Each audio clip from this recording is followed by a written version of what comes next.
Good morning. Good morning, everyone. It's episode 62 with special guests. Special guests. Moose of Great Balls of Fire, who is not an actual moose, it turns out. Yeah. I was under the... Well, jury's still out. Yeah, I hide the antlers well. They're somewhere around here. Well, and then Shane from Small Town Xotics is here. Woo! Sponsor of the Whole Back Rack podcast. Somehow showed up again.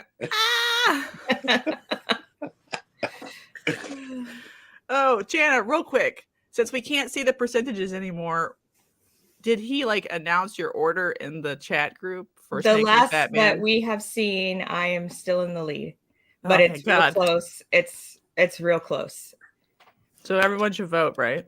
Everyone needs to keep voting. Otherwise, Reggie could totally kick my ass.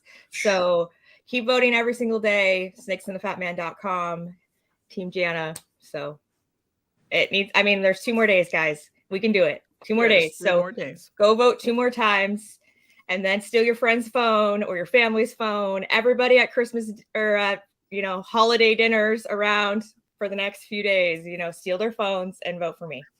That's what I'm doing.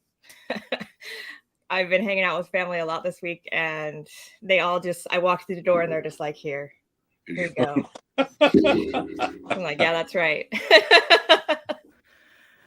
And hopefully everybody's safe from the cold weather. We were talking about a little bit pre-chat. Moose, what temperature is your house currently? Last night my house itself is 58.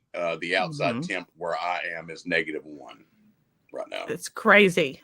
That's Fahrenheit, not Celsius, guys. So. No, of course that's not Canadian. We're not Canadian with that temp. Shane, you're pretty close to him, but your outside temp is. My phone says it's 10.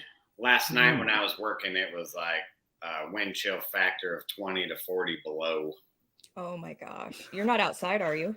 Yes, I am. Oh my gosh. What do you do?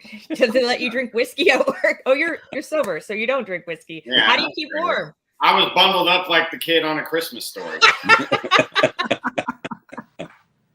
Can you do that one more time? I just need to see it again.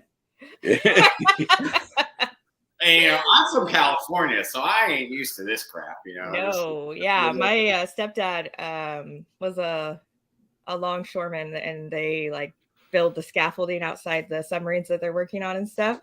And he was night shift, and he would go to work, and it would be freezing. And he's like, "You just got to work harder if you're cold." Yeah, keep moving. Just keep moving. Don't stop moving, because then the sweat turns to ice. Oh my gosh. No, thank you. I'm not built for cold. I hibernate in the winter. So I would be a bear or something. I hate to be cold. I'm hibernating for the rest of the weekend, believe me. All right. A couple of shout outs before we get into it. Texas Kid Reptiles. Are you new? I think so. You seem fun. Will's Hella Heat. He gets around. Vote for Andrew. What? Whoa, Will! What a burn. What are you doing to me, Will? Powerhouse. Peter's here. Powerhouse. Hi, Peter. Richard's Hi, here. Richard. Quirky. Peter. Oh, Kara Shea 6 here, but my house did manage to stay 77. Thank God. It's been crazy. I have my heat 72 degrees, but it's still only maybe 66 in my house. That's what happens when you live on the water and you have those big ass windows. Oh yeah. I need to get some keep the heat out or keep the heat in curtains. Film. Curtains. Yeah. No, thank you. It's been dumb here. So my building is not well insulated because it's a building in the south, right? So even though it was set to 82, the building was 67. So you're like, okay. So I'm just we're doing the Corey Woods method for ball pythons. Fuck you guys. Whoops. We're just gonna cool you a little bit. It's no big deal. Right. These we had electricity the whole time, so their heat panels and all the ARS racks still work. So they could go warm up to 85 on the back, but it definitely wasn't 89. And they're low 70s in the front of their tubs, but they're fine. you know, ball pythons don't give a shit, actually. Just not all the time. Yeah, So- my ball python shed is warmer than my whole house. Mhm. 'Cause it's got 6 inches of insulation. It's got 2 inches of spray foam and then 4 inches of bat. Tell me more about those inches. Sorry. Full 6 inches here. It's doing its job. Stacked, not just like a thin 6 inches, like a thick 6 Yeah. inches. You know, that's what It really can, counts. man. That's All right, let's move on with our lives. Is that all of our like intro stuff?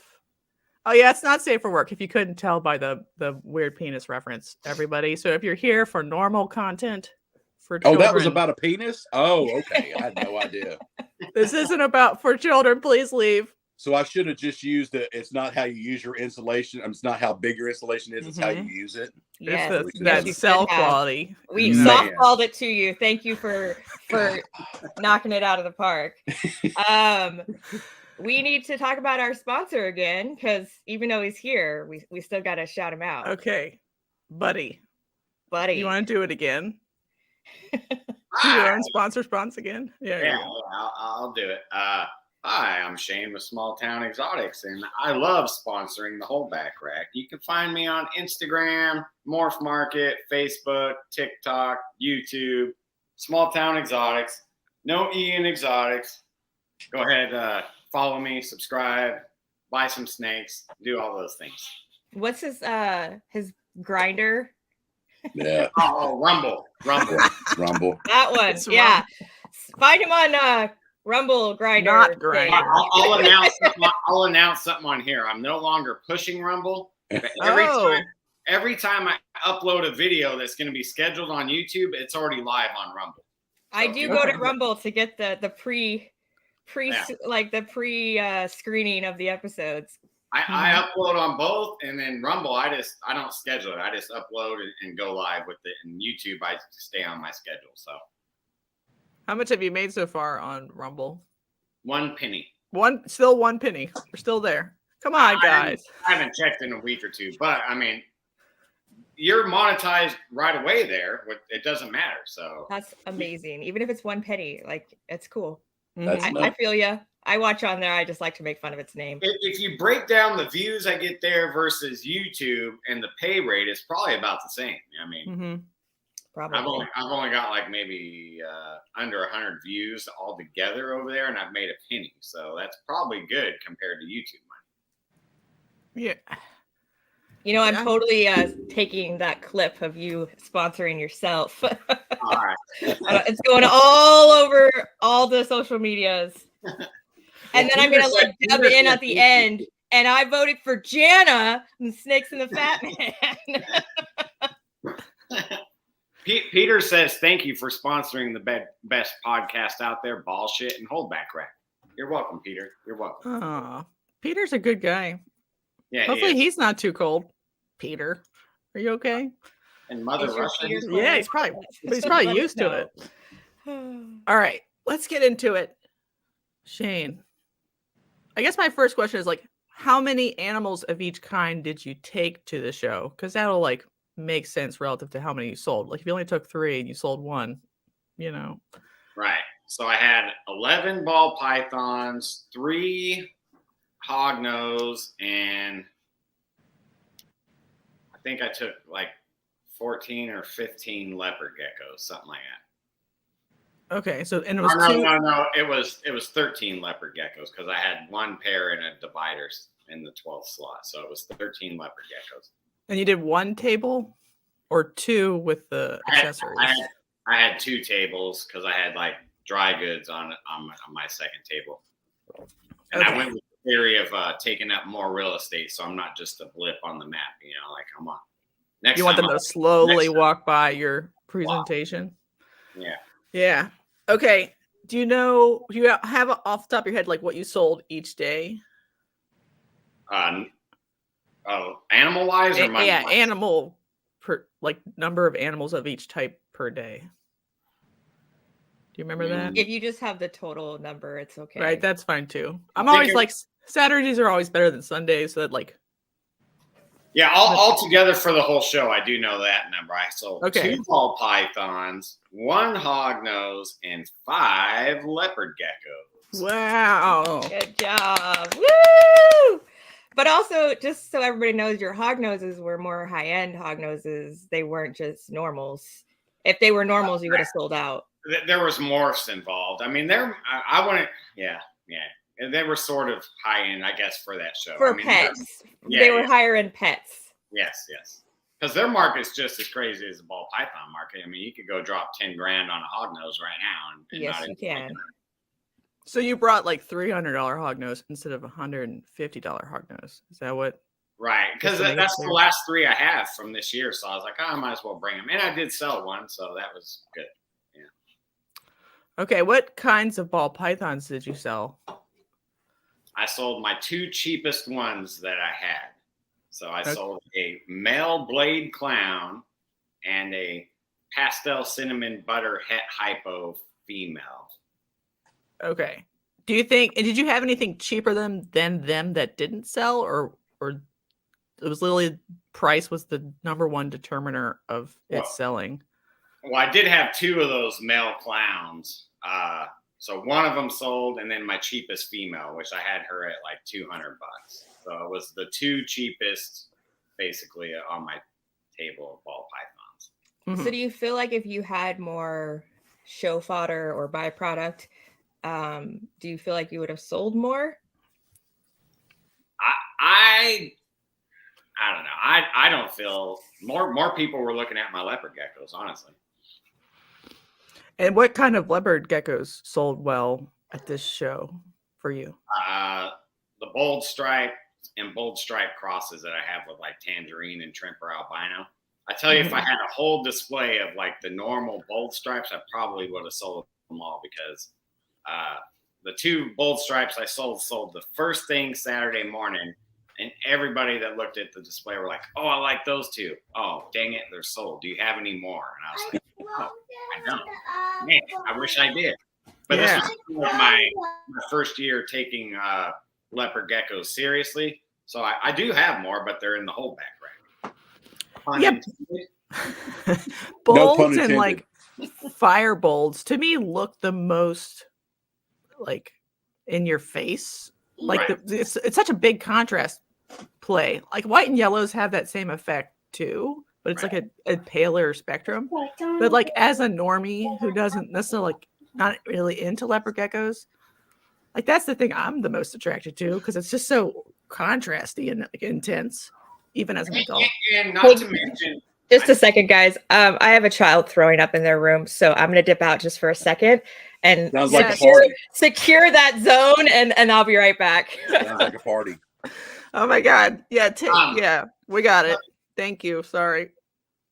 Something I didn't really realize until like on Sunday, but I unintentionally put the 2 bold stripes smack dab center, and they were surrounded by trimper albino. So I think that made them stand out more too. Right.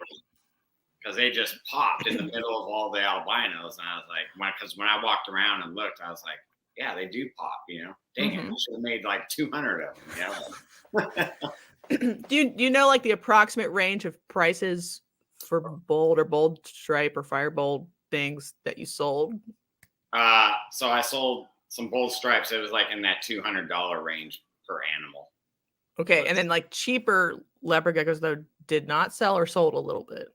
I sold one. I sold a retired breeder, and I had 4 on my table as pet only, $60, and nobody wanted them. They wanted the nicer ones. It's so interesting because you had like the lower price point on ball pythons, but the mid-tier or whatever leopard gecko price point get hit up. It was a weird conundrum, and then like the hognose too. A lot of people stopped and looked at them. It definitely had the most fingerprints on the display, the hognose, but like people wanted cheaper ones. Right. So, what was your total in sales? All together with everything, because I had Cocoa Blocks and Red Line Science stuff, I sold $1,437. How much of that was accessories? Like what? Because you brought a Redline shipping supply thing. So If people want to know what that looks like, it's in Shane's video he put on YouTube or Rumble. 120 plus 147, so 267 was non-animals. Do you think that's worth doing? Are you like still happy to fill it out that way, like as an add-on to a sale, or? Yeah, you know, the red line and the coconut kind of like sold each other because somebody would stop by and to grab a block of cocoa, and then they would like throw in a red line product, or the other way around, they would stop by for red line and be like, "Oh, give me a block of cocoa." Wow, so. What would you do differently, if anything, hypothetically? For sales or just anything? Yeah, I mean, do you have any like takeaways? Like, I'm only breeding bald stripes next year, or my main takeaway is how I prepped. So I would label and price out all my animals in the display here at my house, because that ate up an hour on Saturday morning putting labels on all the displays. So I would do it all here. And then I would have been set up in like 10 minutes on Friday. And then Saturday morning, I could have walked around the venue and looked at other vendors, because I never once got to walk around the whole show. do you remember the show composition? Or maybe Moose would chime in here. Like, was it like 70% ball pythons, 10% crested geckos, 10% other, or was it more even? I do know we were ball python heavy, right, Moose? But Yeah. I seen like Josh's Frogs was there. There was somebody that had like the pop-up wall style banner like I did that had a spider on it. So I'm assuming that was tarantulas. The guy across the way, Reptile Collective, he had 1 million colubrids. So, I mean, there was other things there. It wasn't just ball pythons, but I would say it was our block that me and Moose were on was definitely ball python heavy. Yeah. It was all ball pythons for the most part. Yeah, I would say 60-40 when it's all said and done. That's usually about what the good breakdown is for a Tennessee show. It kind of gets a little bit different when you get up towards Knoxville. They do have some more breeders up that way that do Sumatrans, Bloods, and stuff like that. More boa breeders up that way, Chattanooga, Knoxville, and stuff like that. But when it comes to a Nashville show, it's predominant. It's going to be predominantly ball pythons and stuff like that. So,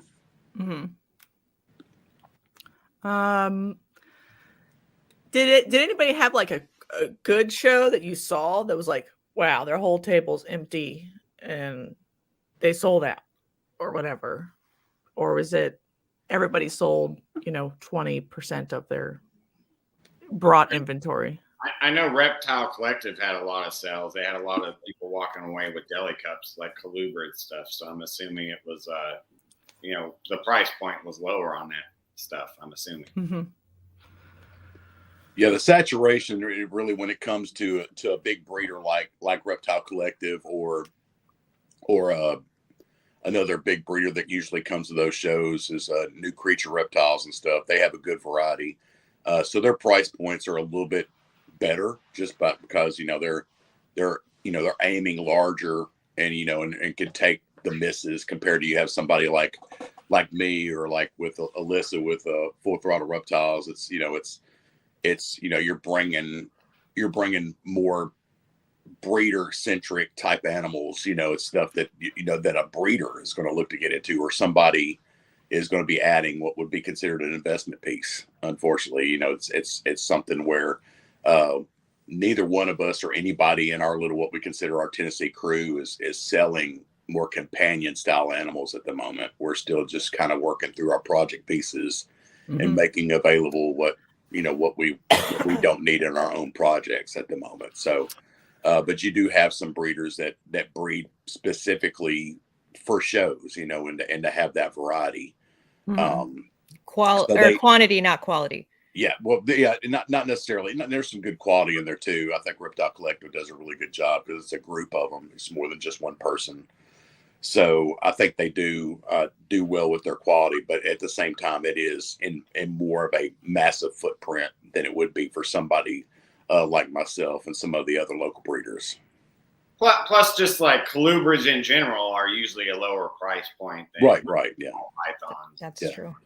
So yeah, we decided to get into kings, and it was like I was like, all right, I'm going to invest into some kings, and I'm going to breed some kings because I really like them, and then I go over to buy some good investment pieces, and they're like, yeah, I'll do them both for $6,000, and I'm like, 6,000, that's gonna be a hit. He's like, no, 600, and I'm like, I'll take them because it's just Here's the money, quick before it changes his mind. It's no comparison when it comes to the different genes that are available when it comes to a ball python and having all the designer genetics and stuff. So yeah, it's good and bad in different ways. It just means like you can go into a species and have like a world-class collection for the cost of one ball python.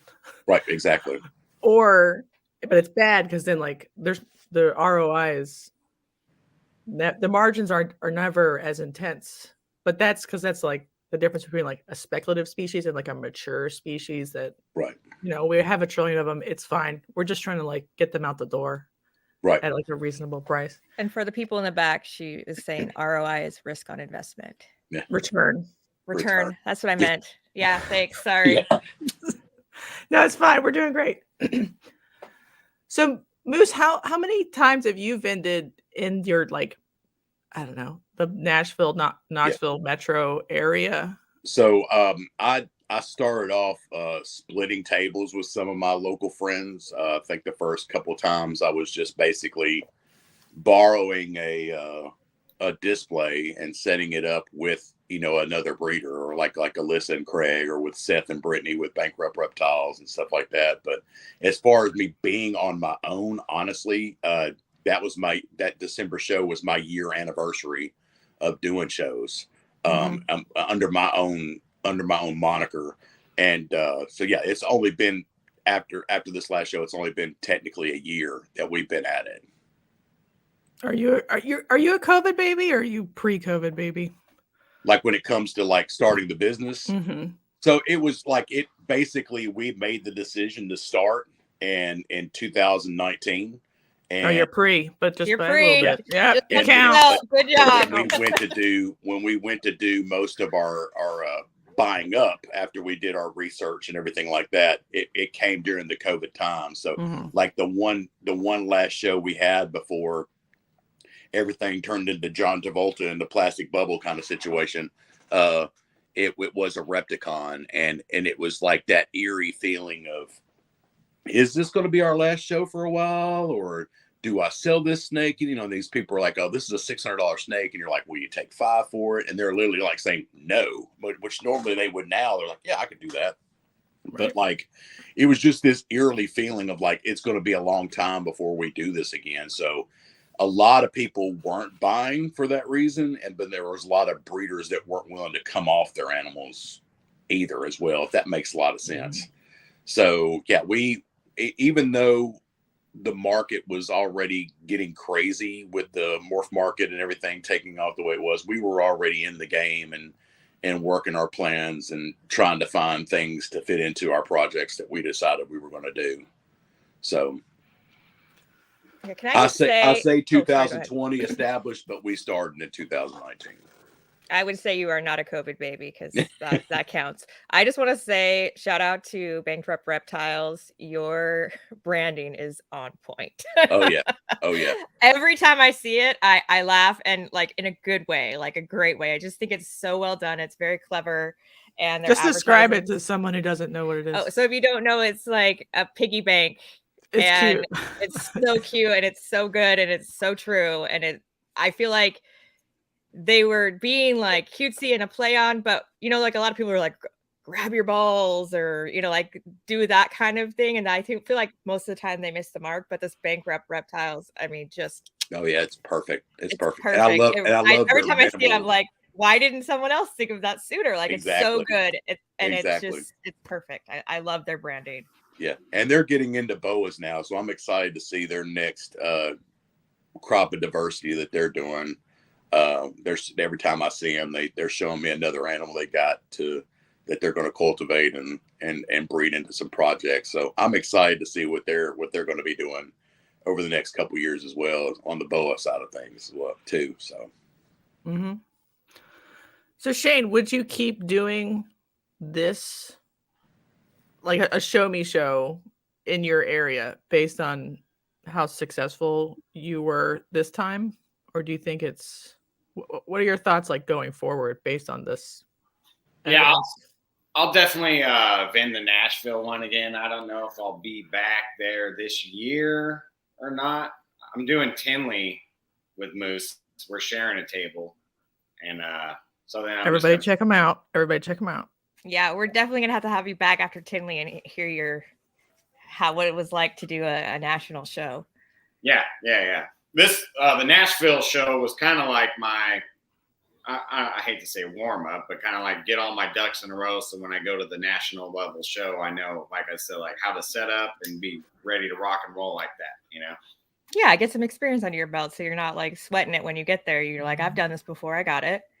Plus, Nashville show is like 5 minutes from Moose's house. So like if I forgot something or needed something, like I was taken care of. Like we could just run to Moose's or run to the store. Whereas like I go up to Tinley, I don't have as many resources.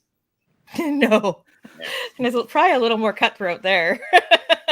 Richard asked if it was the March show, which it is, right? Yeah. Right.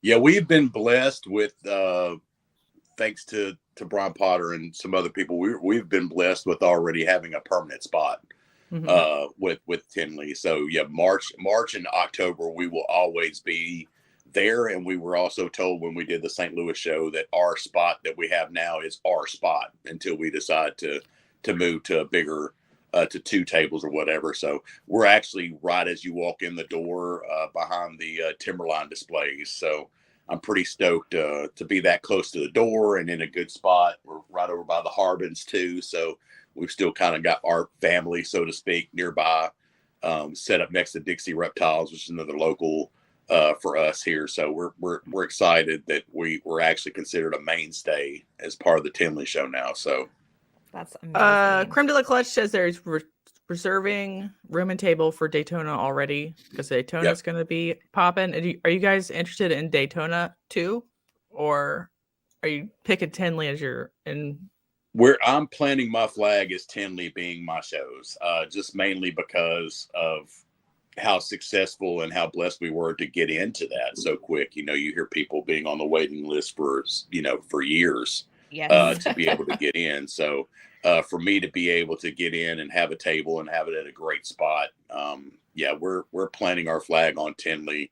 We're not sure about St. Louis yet. We absolutely love St. Louis on the networking and the just getting to know people in our community and in our hobby. That's probably the best show that I've been to.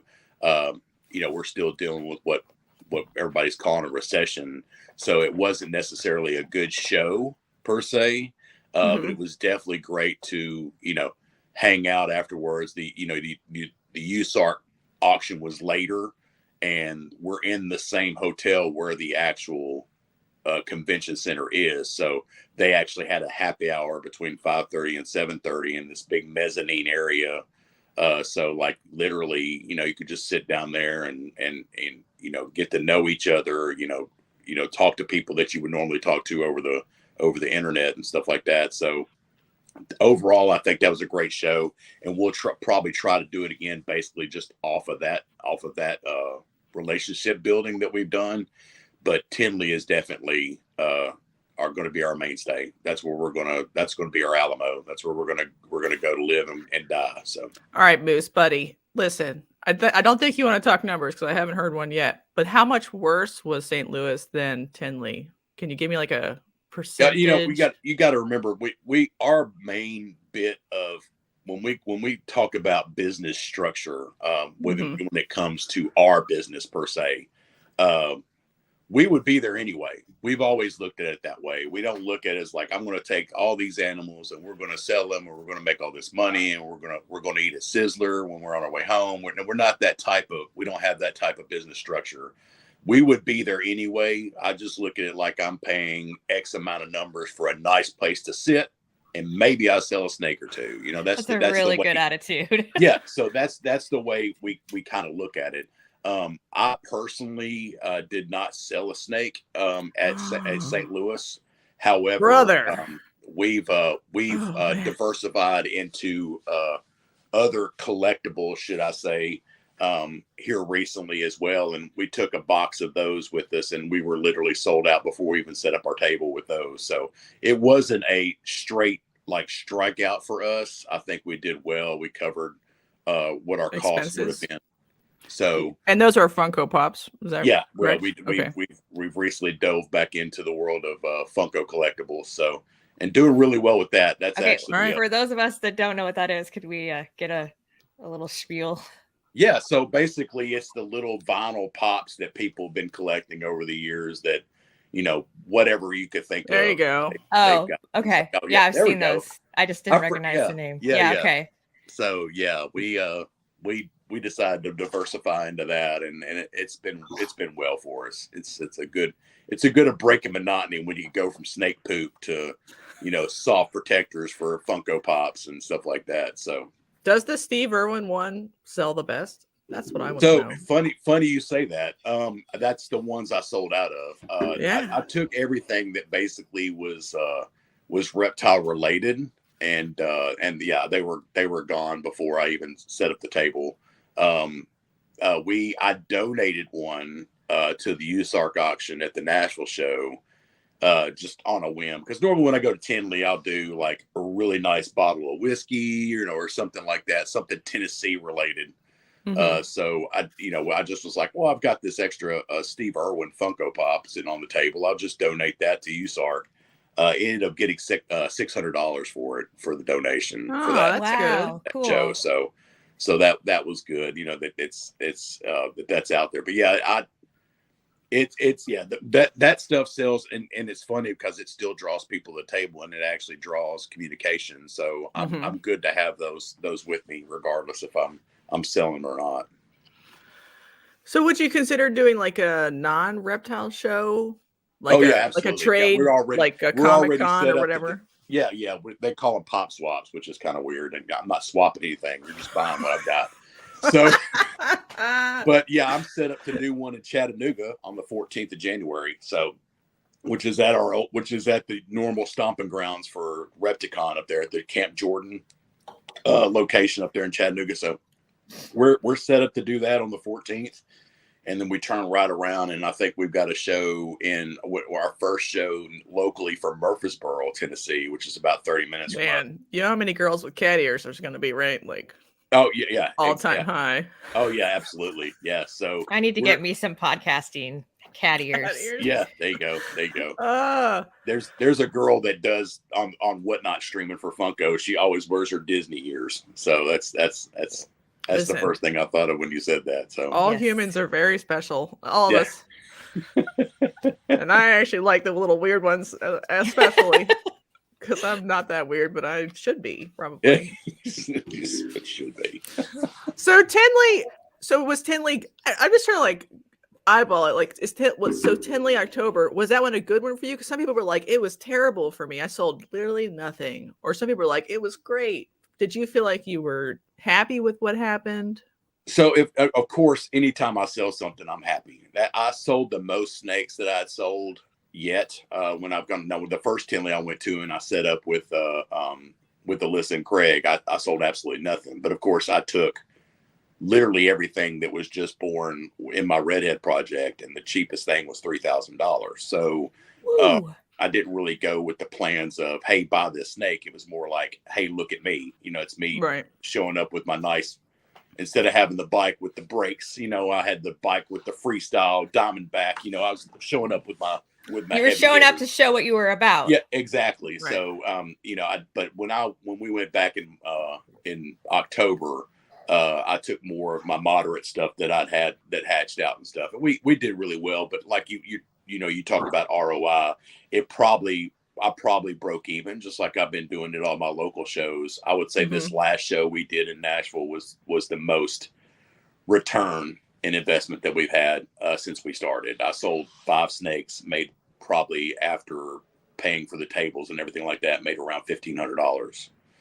So Okay, so that's it was, pretty good for That's like a awesome. yeah, Yeah. southern show. absolutely. Let's be Yeah, honest. yeah. And if I could get that every time, I'd be happy. I was gonna because say of there's a lot course, of people in the southern shows that aren't able to pay for their tables based on what they're making at the shows. yeah, there's been many times, and Mickey Meyer's been great when it comes to show me shows. Lots of times he'll tell people, just we'll settle up on Sunday, and it's not something where That's oh amazing. yeah, so he does do good with that, and gives people opportunity to at least make their table money before they make a decision on whether they're going to come to that show or not. So I think that's what makes Mickey and the show me shows, especially for our local stuff, stand out.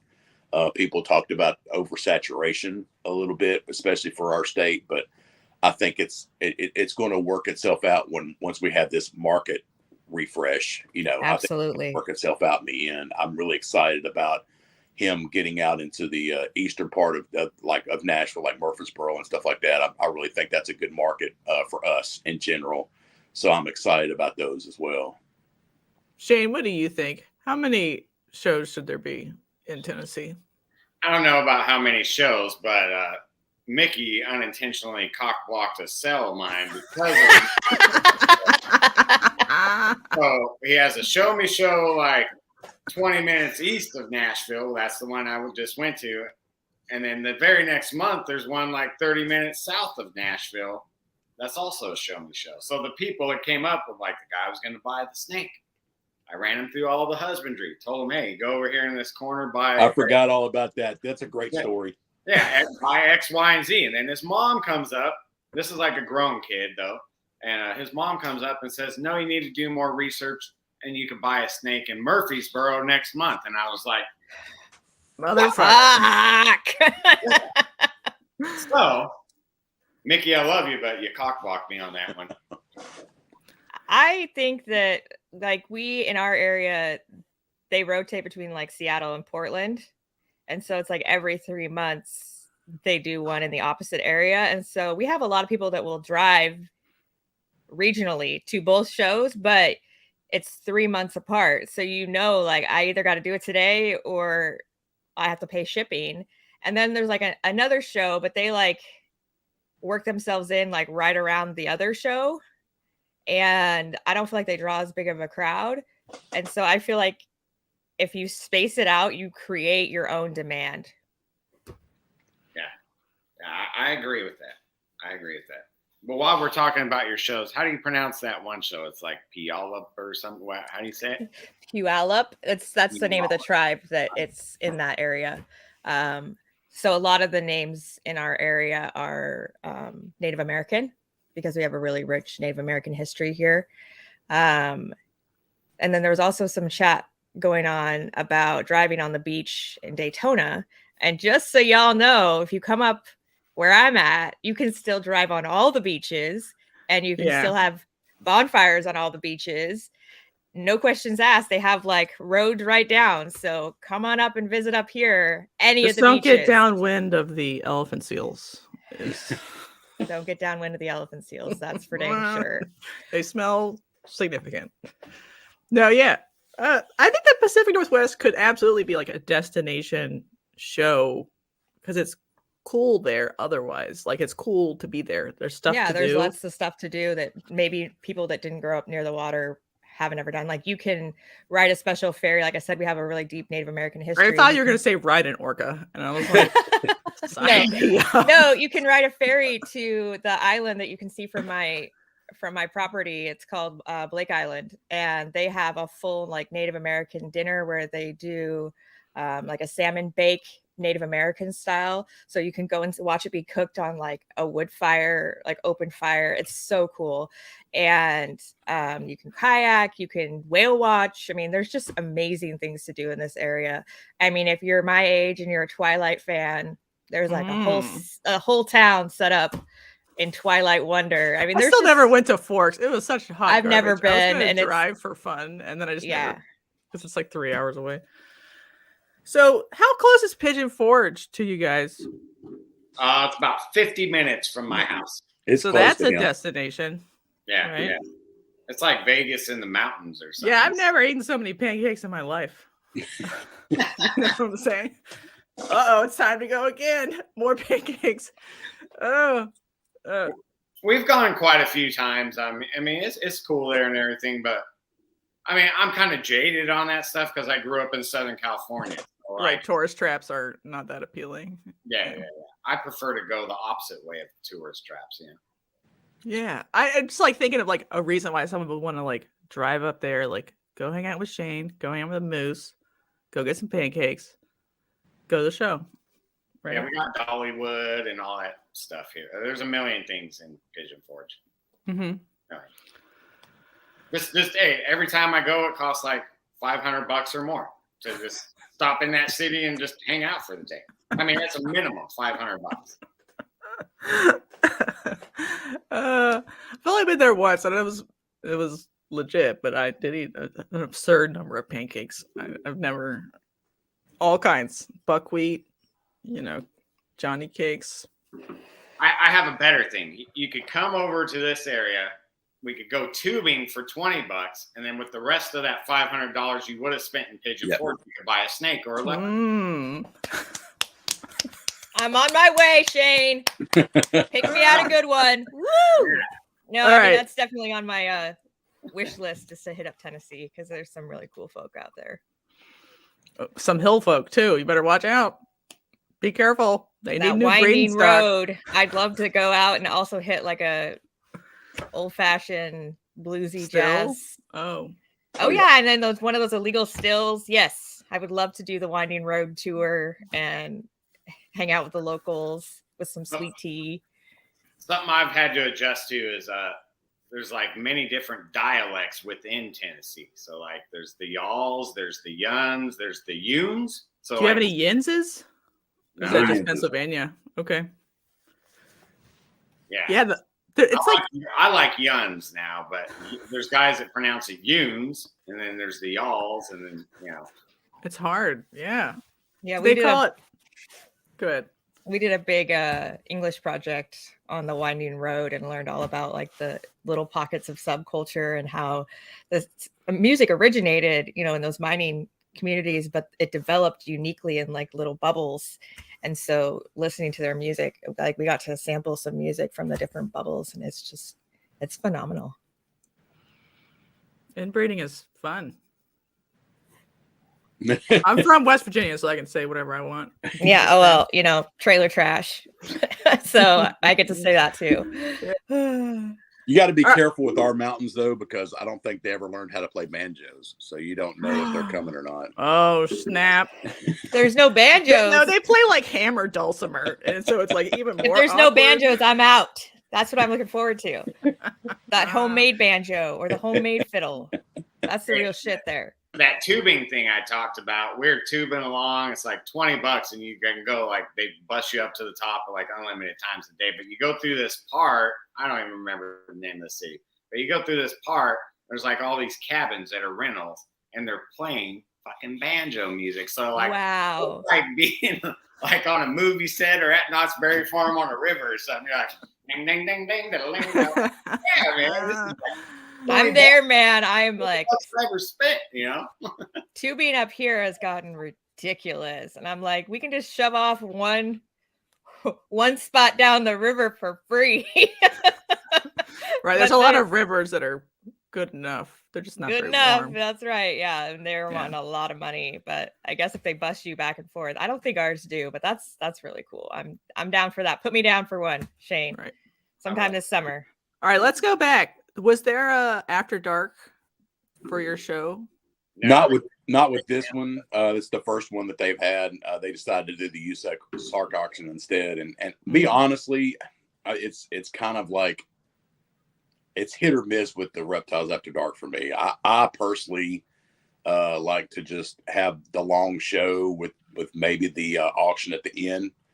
9 times out of 10, especially with a close show like that, I'm looking forward to, breaking bread with my friends and hanging out and, eating ice cream and getting drunk, that kind of thing afterwards. So, I'm not looking forward to having to go back, for 2 hours. I haven't made a lot of sales to say, hey, it's worth it. I end up more than anything. That's when our networking and I'm checking other people's tables out and stuff like that, because you are free to roam around a little bit more, because the people that are there are they're all there together. So it's not like listen, we like outnumbered guests, so we could have beaten them up. Absolutely, we could have fought them. It works for a few. I think I personally would like it to be a show that runs till about 4:00 or 5:00 that day, and then maybe an auction, and then be done with it, and then come back on Sunday, and do it that way. Our shows have a VIP hour, the first hour of the Saturday. I think it would be cool if they did like another VIP hour at the end of Saturday, and then also like the vendors could shop, because I never get a chance to even like walk the shows because it's so crazy and busy, and I'm always letting kids hold snakes and stuff. And so I get to the end of the show and I'm like, fuck, I didn't get the things on my shopping list. And so sometimes it's like people are packing up and I'm like, I really need some cocoa blocks, and they're like, yeah, just take what you need. But it would be pretty cool if there was like a dedicated vendor hour. Yeah That's kind of what Friday is supposed to be, but most people aren't even set up right around here on Friday or around there. I don't most of our local shows is Saturday morning. People are coming in because they worked that night before, and they just don't want to, even with being a couple hours away, it's best just to sleep in your own bed and come in early that next morning and set up. Yeah, it makes it cheaper to do that. That's what I always do, unless it depends. Actually, the Portland show, sometimes it's like you just got to go down the night before, but then it cuts into your profit margin pretty hard. Right. Yeah, that's another reason I'm going to change the way I prep. So then I have that hour in the morning to at least walk around and say hi to people, because like this time, Moose, I could have had Moose and Jennifer watching my table, but I wanted to be like attentive to my table. But like my wife wasn't there. So like if I walked away, it's like my kids, and whatever. They're young, so they don't know the art of the deal yet, and bartering that. Someone tries to talk to them, and they're like, yeah. I mean, they'll say hi and kind of help you and stuff, but like if somebody lowballs them or whatever, like I don't know what's going to happen there. So I never got to walk around the show either. I got like halfway down one row, and then I seen somebody, my mat I have out in front of my table. I seen somebody walking up on my mat, so I beeline back and never left again. I do have an interesting observation though. So Jana is one that told me, Chris Eaton and Sean Bradley all said, work the outside of the table. And I found at this particular show, I had more traffic at my displays if I stayed behind it.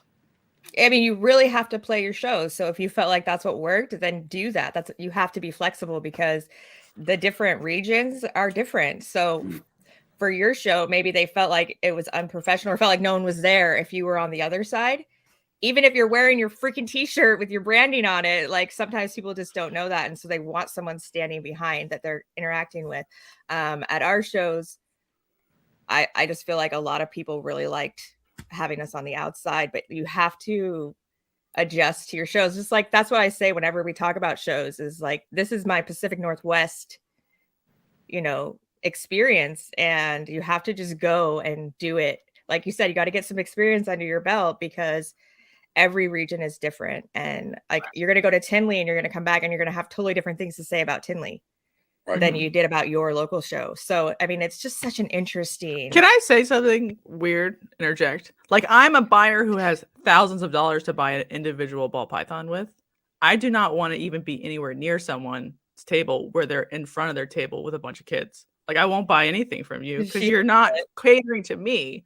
So, like, I think being behind the table is a good choice to have I'm here attending your needs, answering your questions professionally, separated, so you can browse without, me lingering or whatever with here's a cinnamon. Like, I don't want the fucking cinnamon. Hey, don't hate on Teddy. So, it's a different aesthetic. But I almost think you might be dissuading high-end buyers from a table if you're like, it's pet time with kids. I gotta go. I don't want to Peace out, man. I mean, you're not wrong, but So that's for the maybe why last 2 Shane years- felt like he was more successful, like stepping back Well, and he also letting had his higher people end browse stuff. passively. Correct. Yeah. And for the last 2 years, I haven't had high end stuff. I had at least a dozen kids want to hold my animals, and I respectfully told them all no. So I might have lost a lower end sell there, but I didn't really care because they had like sucker juice all over their hands. I'm like, oh, sorry, man. You know, adults that asked, like pet owner type adults, I just kind of politely explained to them, you know, about disease transmission, mites, you know, all that stuff. And then those people were like completely understanding. Oh, I totally get it. I didn't even realize that. Yeah. So, If anything, with an adult, when you say those kinds of things, you earn their respect, and they're like, "Wow, this person knows what they're doing, and they actually care about their animals." Right. But kids don't understand that because they're just like, "Ah!" no, I was like, no, you can't hold one, but you can have some candy right here on the table. Yeah, that's a good like polite deflection. We always take a couple that I know that are hardy eaters, and they're well along.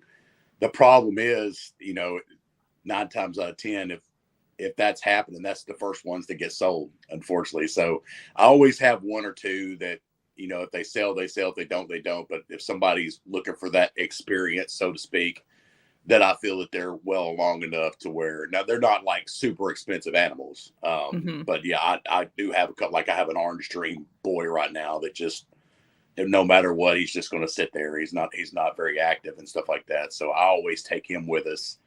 And if he sells, he sells. If he don't kind of thing. But I've learned with my time is I like the outside interaction, like Shane talks about.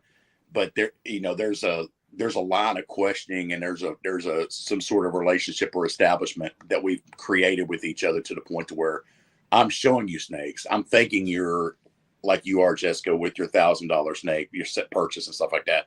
Me personally, I want to be in front of my displays with you while we go through things, instead of being that guy that's like behind and reaching over for everything. Yeah, there's like a way to be like cringy about that too, where you're like lurking, like behind and like. Are you calling me cringy? No, all of us are cringy. I don't know which one's correct, but I'm saying like how I shop is I want to be treated like a person who's ready to drop $5,000, $3,000, because I am. And if I get treated like a pet keeper, like if you can't look at me and figure out that I have money, I know what I'm looking at, then like it's a harder sell for me, because I'm just like, there's a lot of people here. I'll go somewhere else. I don't buy that much at shows though, but you know, I went to. She's lying. She buys so much shit at shows. It's not even funny. I went to Arlington, so I got to see everybody's style, and I was like, I prefer being left alone to browse peacefully. Maybe one like polite question, but like, I don't need you to hand me stuff either.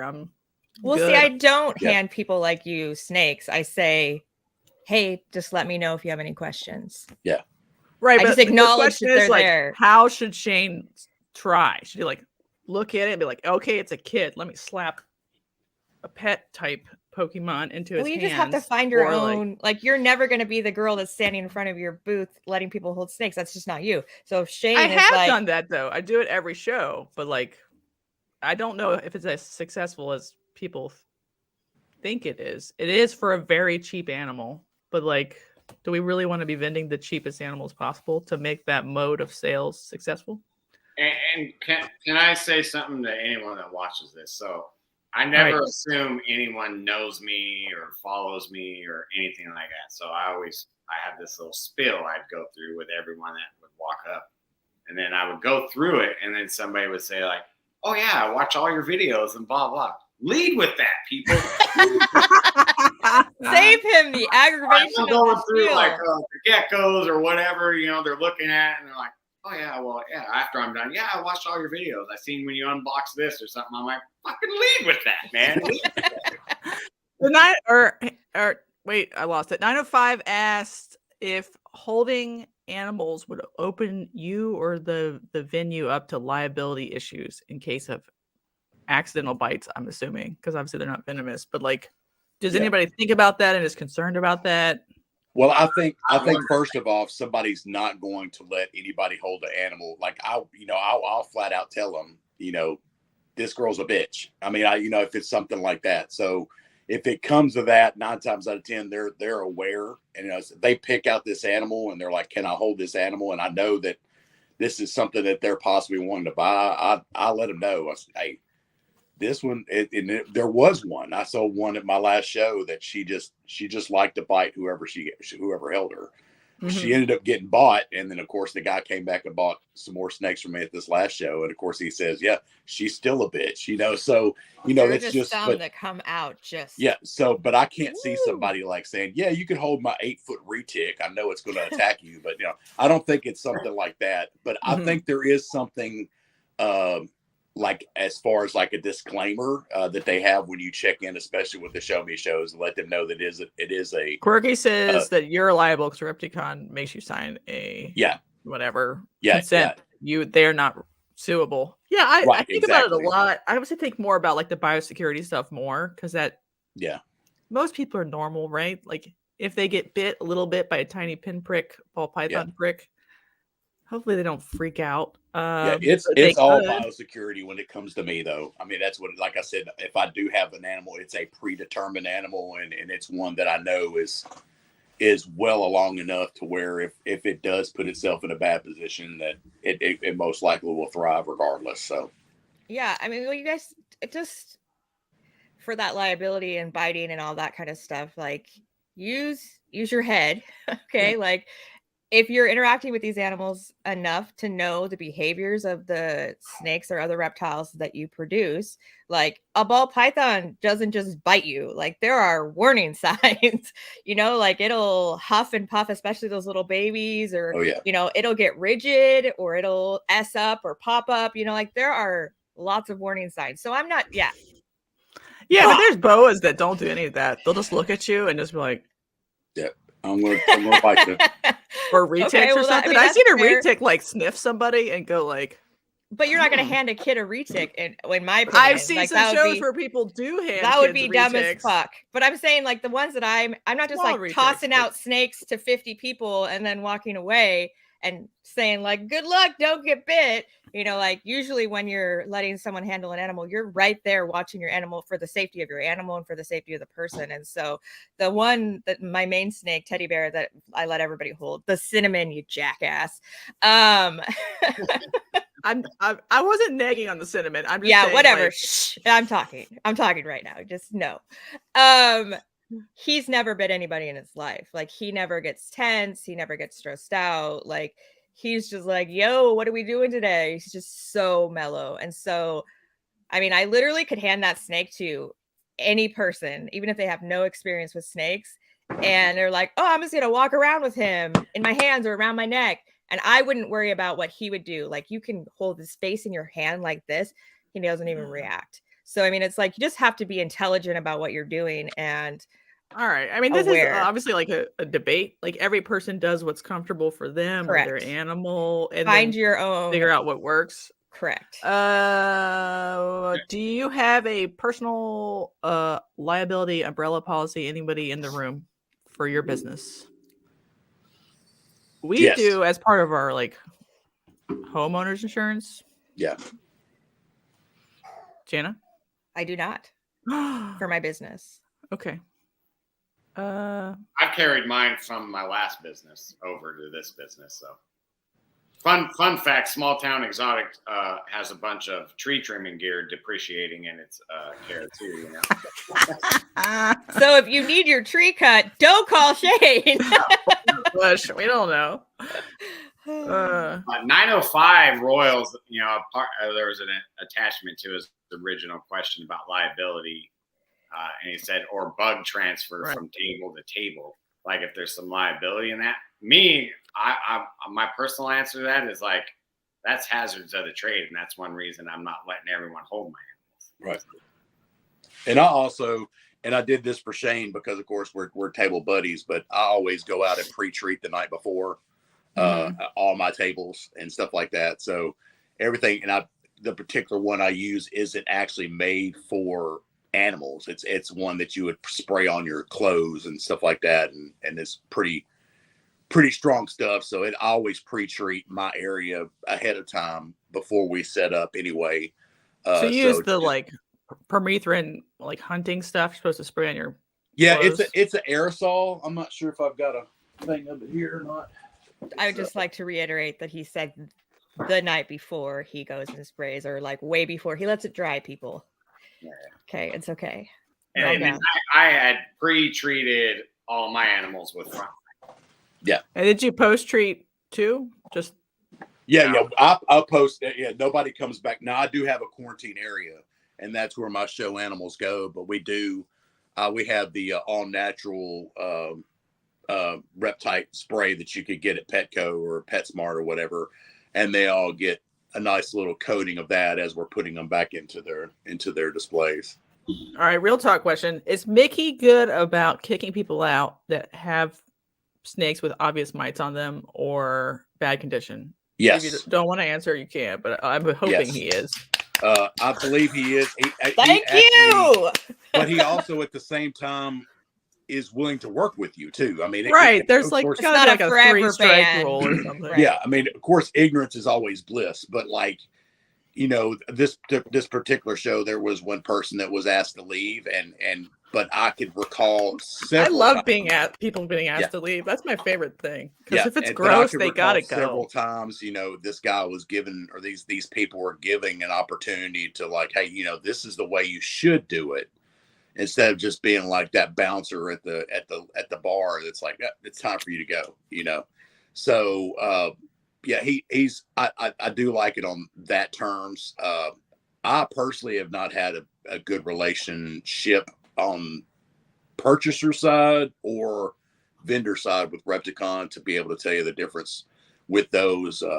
I've been loyal to Mickey when it comes to local shows. We do have another local show that's ran with one of our exotic pet, you know, clubs that we have every year that I've built a good relationship with. But you know, I think they do the same thing. They do a good job of policing and making sure that people are set up certain ways. Mickey's also made sure that, you know, like he makes sure you have a vendor list and what he recommends you should bring and what requirements are also on there that you're expected to have as well. I think So, that's amazing.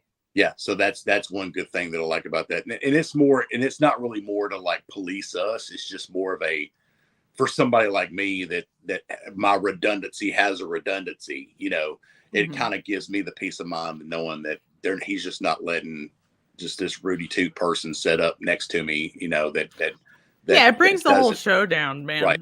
So and we vend as People a just group. Like I leave. said, we always, like, especially with like Knoxville shows, like the Herp and Harbin's, Josh and Alicia Harbin, they live up that way, so they'll go to the Knoxville show and go ahead and pick our spots out for us and put our names on it. I in turn do the same thing at the Nashville shows. Alyssa and Craig or Seth and Brittany do that at the Chattanooga shows. So we kind of watch out for each other too and make sure that we're kind of all together and we all kind of run the same kind of biosecurity setups amongst ourselves, you know, because we kind of just mirror each other. So, you know, that kind of helps too, knowing that you're setting up around somebody that kind of keeps the same kind of biosecurity that you do. Getting your own pod is awesome. Yeah. It's a blessing and a curse. We have our own block of people, you know. Yeah. It's a blessing and a curse because we also bought pythons, but at the same time, it's like it's a blessing to know that, especially with my wife has MS, and if it's something where I need to leave to take her home or something like that happens, I know that I can leave my table with somebody like Shane or like Seth and Brittany or Alyssa and Craig and stuff, and it's the show's still going to go on if it's something where we have to disappear or something to that effect, you know, while we're at the show. So that's amazing. I think that the community that you get at the shows is just as important as the shows. I feel like our community is a little harder to break into in this area. I don't know. Maybe I'll try harder this year, but I just feel like, I don't know. I just feel like the odd chick out, you know? And so, and I'm not a husband and wife team. And I don't know. It's an interesting dynamic. And so maybe I need to be going to those dinners on Saturday night or whatever, but it's like, when you just worked all freaking day and do you want to go to a restaurant and wait 2 hours for your food? Like, I'm gonna be a raging bitch. Nobody needs to see me like that. Get some food in that girl. Otherwise, just don't talk to her. So that's why you gotta think beforehand. So like, I haven't vended the Knoxville show, but like I'll make the dinner plans for when everyone's here in town for that. So then right after dark, we all meet at a restaurant and there is no wait. Right, and you didn't have to vend a show, so you're There's super ready to loud go. music. There's super loud music playing while you're trying to talk. However, but outside of that, some fun people came. Leviathan's here. Hello. don't vote for them. They don't need it. Oh, But also Jared love came you. in. Quirky was talking about like the risk to isopods when you pre-treat. And I think, to me, maybe I'm wrong, but it's overstated because once it's dried on the surface, unless you're rubbing your isopods on their table, like there shouldn't be that much contact transfer from somebody's tablecloth. They're But I also know doing it that's why before, vendors... and then they're putting a tablecloth over it. Yeah. So is there, I mean, and also if you have your own section and you're mostly ball python breeders and you're not selling isopods or spiders, Is then that I think racist? it's I think I like the idea though, like a bug section to protect the bug people. I think that's fine. But I then, like, also a ball think we should python be allowed, section. if they're gonna let in people that have mites and there's no like overseeing of that, then the people that are there should be allowed to protect their animals how they see fit. I don't think they should be allowed to be like spraying it everywhere and killing other people's animals, but I think that pre-treating your area should be allowed. Like I've been reamed for doing that, and it was really frustrating because I was literally like just spraying the table and like a perimeter. Yeah. And it was Friday afternoon, and it's like I was gonna let it dry, and then I was gonna put my stuff on it, and so it's just like I wasn't hurting anybody, and I always vend with like a friend on the other side who does earrings, and so it's like we always have 4 tables. Yeah. Why shouldn't I be able to spray that area? And there's gaps, and I always, so like it wasn't even near anybody else, and it's just frustrating. I also feel like it's, sorry, go ahead, Shane. Are you wanting to talk? Well, fun fact. So the Herp and Harbins didn't make the Nashville show. So our block buddy was Debbie from Reptiles to You, who had stacks of boxes of crickets, and they were all fine. After Even though you had pre-treated. Right. Yeah. I mean, she wasn't bringing her boxes of crickets in my area, but she was my direct neighbor, Right. I guess the only way I could see like a mode of transmission is somebody like some shitty kid like rubs their body all over your table and then like rubs her cricket box and gets to some of the, because it's dry, so it's not airborne at that point at all. Yeah. And this, we should stop children from doing that, by the way. If you see any children just like licking tables, cut them off. And this might seem a little harsh, but the last time I checked, these are reptile shows, not invertebrate shows. Oh, burn. They were guests in our house. They need to like do their own thing. That's the way I look at it. Our shows are called exotic shows, exotics and reptile shows. And so we have like exotic dancers. I mean, if you want to, but I'm usually family friendly at these shows. We have like munchkin kitties, and we have, sugar gliders, and we have all kinds. And so I think that we just all fit into this umbrella, and we do have to have some respect for each other, and that we're all part of like this, a similar community. And so I do think that we need to respect them, but I don't think that should come at a cost to us or them. Like there is a way to do it without any of us putting our animals at risk. Well, Mickey was talking about a bugs only section at which show was it? Does anybody know? I know you mentioned something about having like ball python centric shows, and then like right, there was like a post yesterday about a bug only show. Oh, like all by itself? I think, or like the one that's 2 levels, like the upstairs would be only bugs. It would be called the Spider Zone or something, and then downstairs could still be reptiles, but like specifically if people wanted to drive for just a bunch of fucking invert stuff, it was going to be separate. And I'm like, that's cool, do that. Then instead of like, I agree with that. I totally agree with that. Keep them in one area, and then it's less likely they're going to run across a bunch of bug killing chemicals, Which, So by the way, something that was really popular at Knoxville and Nashville was micro squirrels. Everyone. that's What? a big. That is so like that's exploding in your What? area. They Yeah. look like ASFs with the squirrel tails. What they look What? like. They do. Smoky Mountain Balls has a pair of them, and they are What? like, they're so freaking cute. They're Where are some they God. from? African dormouse is what I looked them up as, but they do look like little squirrels. Are they Oh my God. arboreal? Still? Yeah. I need to get me Holy a breeding shit. pair of those because they would explode here. Yeah, they're tiny. I don't know how big they eventually get, but I mean they're fucking tiny. I think they're ASF size, like you said. They are, yeah. They're like little like this. They're so cute. Yeah, they look just like an ASF with a little miniature squirrel tail. Yep, All right, that's we're it. all over here. Yeah. Is that Yeah. how big they get when they grow up? So if you breed these, hit me up. I want to know. I want to think break they're into the selling Pacific for like- Northwest.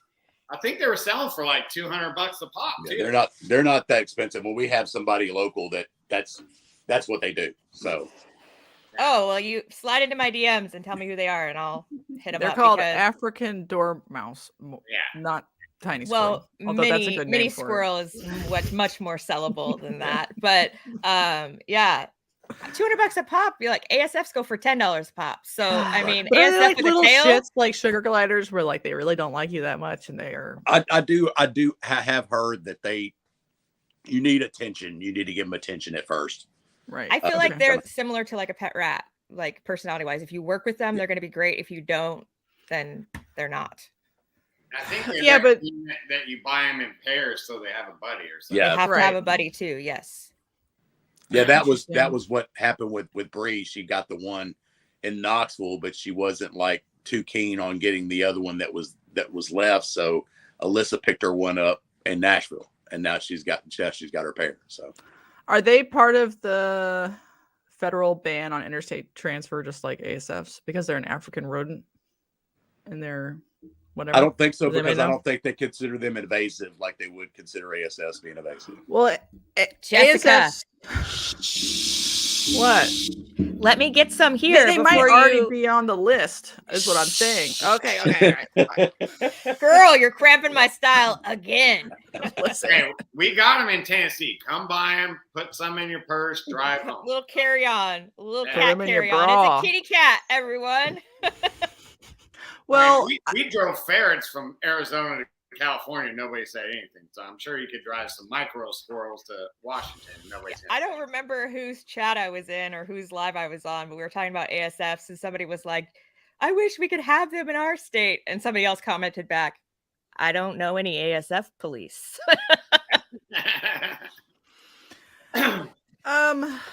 So real quick, before I forget, since we're talking about it, USARK has an alert in Loudoun County that would ban all exotic mammals, including crocodilians, but like you can argue whether or not, but so like tiny squirrels would be illegal in Loudoun County. So if you live in Loudoun County or know anybody in Loudoun County, please reach out That's to your Georgia, right?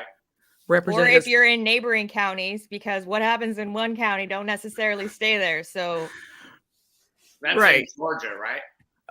Virginia, Loudoun County, Virginia. So it's like a DC metro. We have Loudoun County in Tennessee right next door to me. So Oh man. When we came to this country, we were like, we're just gonna keep naming everything the same. Like, how many Frederick counties are there? Or it's okay. White people, we can't trust them. Mighty name Morphin something. Reptiles, Pac Northwest Reptile Show. Are you local? Like that? Yeah, that's my show. That's our big show here. That's one of my favorite one to vend. So I didn't know you were local. Anyway, hit me up if you are. whenever I see that show circuit, it's like it reminds me of like Pac-Man Wars or something, you know? Like you're gonna For sure. Yeah. But they just do a really good job of advertising, and they've really got like the promoting part pretty dialed in. And they take like commentary and ask like, what do you think we could be doing? And they actually listen. So like we were like, well, it needs to always have a Facebook invite. He's the YouTube bro that dresses up in like safari outfit. Am I making that right? Yeah. Yeah. He does all the like Oh, I think I've met you in person. Yeah, you probably have. He's at every show, just like I just didn't know that he was blogging. associated with Mighty Morphin Reptiles. All Now right, you know. cool. All right, sweet. Yeah, maybe we'll have to have him on next year. All right, so can we talk about NARBC, because it's like a mystery? I talked to Shane about this privately a little bit. So once you sign up, do you get to re-sign up for every NARBC show in the circuit, or are you locked into only your show? Like, what are the rules? Because it's like a genie in a bottle. Like, you have to rub Brian Potter a special way. Yeah. The right way. You got to know the secret handshake, and you got to do the jumping jacks just right, and you got to blow the right people. I mean, it's hard to get into on the right day with just saying, I'm pretty good at it. So if that's the cost of entrance, just let me know. That's the main reason why I say we were blessed, because we basically split a table in March of last year, and whenever they started passing out the request for the October show, we went ahead and signed up, but we went ahead and paid. So, you know, I consider myself, now we also the same day signed up for the St. Louis show. And for the record, because I know for some odd reason, my particular company caught a little bit of hate for it from some other people, but we had signed up and had no plans of doing Tinley. Our plans were St. Louis. We were already paid for St. Louis. St. Louis was a go. That was going to be our last show of the year. And 2 weeks before Tinley was to happen, we got the, hey, we're going to run your credit card this week. We'll put you on the Sunday, so we'll see you in October. So it was something that came out of left field for us. Mm-hmm. So yes, we did vend Tinley first. However, we were already in pocket to do St. Louis. So it wasn't something where that people, because people do say sometimes, hey, do these other shows, go to Schaumburg, go to St. Louis, go these other venues where there is availability. And then that kind of puts you in the driver's seat of getting some of the more sought after shows like Tinley. However, like I said, we were blessed to be able to do Tinley first, and then St. Louis second. So, yes, you hear that. I know it's harder the more tables you try to get. What I've learned just over my time getting involved with NARBC is just be flexible. I mean, if it's something where you've got a massive setup and you've got an end cap and you've got a 12-foot banner and all this stuff like that, and you plan on, planting your flag first Tinley show, it's not going to happen. It's just not. I mean, it's not going to happen. There's people that have been vending that for several years, and they barely have the second table now. So talking to Chad Holker, he was like, yeah, it was great for the first couple of years. Me doing it was just my one table, but ever since I've gone to two, it's been like buckshot. I've been a different place every time. So you got to be flexible if you want to get into stuff like that. Yeah, and, be flexible and be grateful, like you're being. Like, I'm blessed to be here with my one table.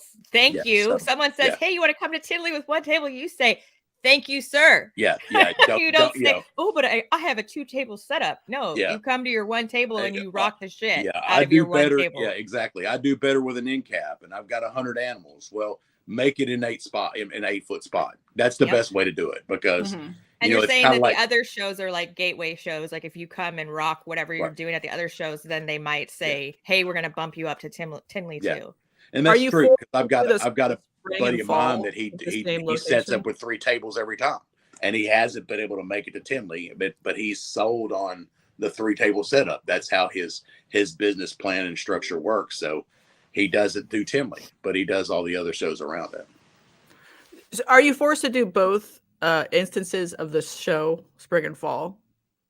Did I understand that correctly? Yeah. Now, people, what you want to still sign up. Like I've been told, like what she told me when they told me in St. Louis that, I meant to tell you good news. This is your spot. This is your spot to lose. You pretty much want to go whether you have something or not, even if it's something where you just kiss babies.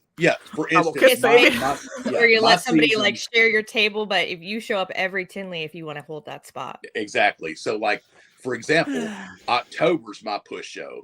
October's when I'm going to have most of my animals, because that's the way our season's set up. Compared to somebody like Shane, they're in their season right now. I mean, his incubator's got stuff in it right now. Mine's turned off. So me showing up in Tinley in March with my animals it's not going to be a lot. I mean, I'm going to have a few animals. I'll be able to rock my 2 displays that I have.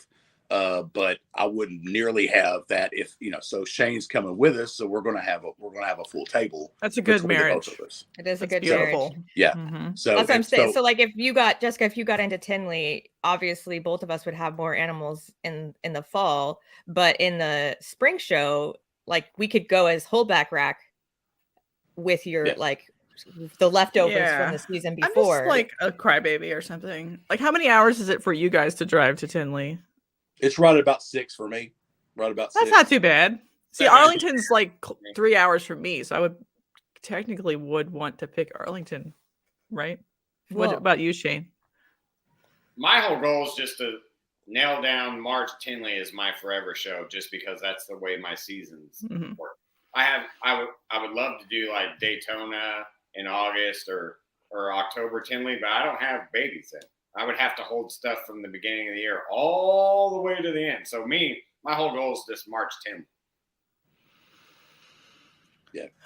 But you guys are sharing a table, and so if you have stuff at the March show and he has stuff that's like a perfect marriage. Yeah. So It's you could bring the beautiful. majority of your stuff, and then whatever's left over, then you could take to the show. But because he's got more animals to fill the spaces, I mean, like that's what you got to do is somebody that's opposite of you. That's why I was telling her, like, if she wants to vend the October, we could go in the March with our podcast. Right. Yeah. I said I was a baby about driving. And it's not a fun ride either. The Tinley is not the best ride in the world. For one, there's no Buc-ee's on the way, at least not for us.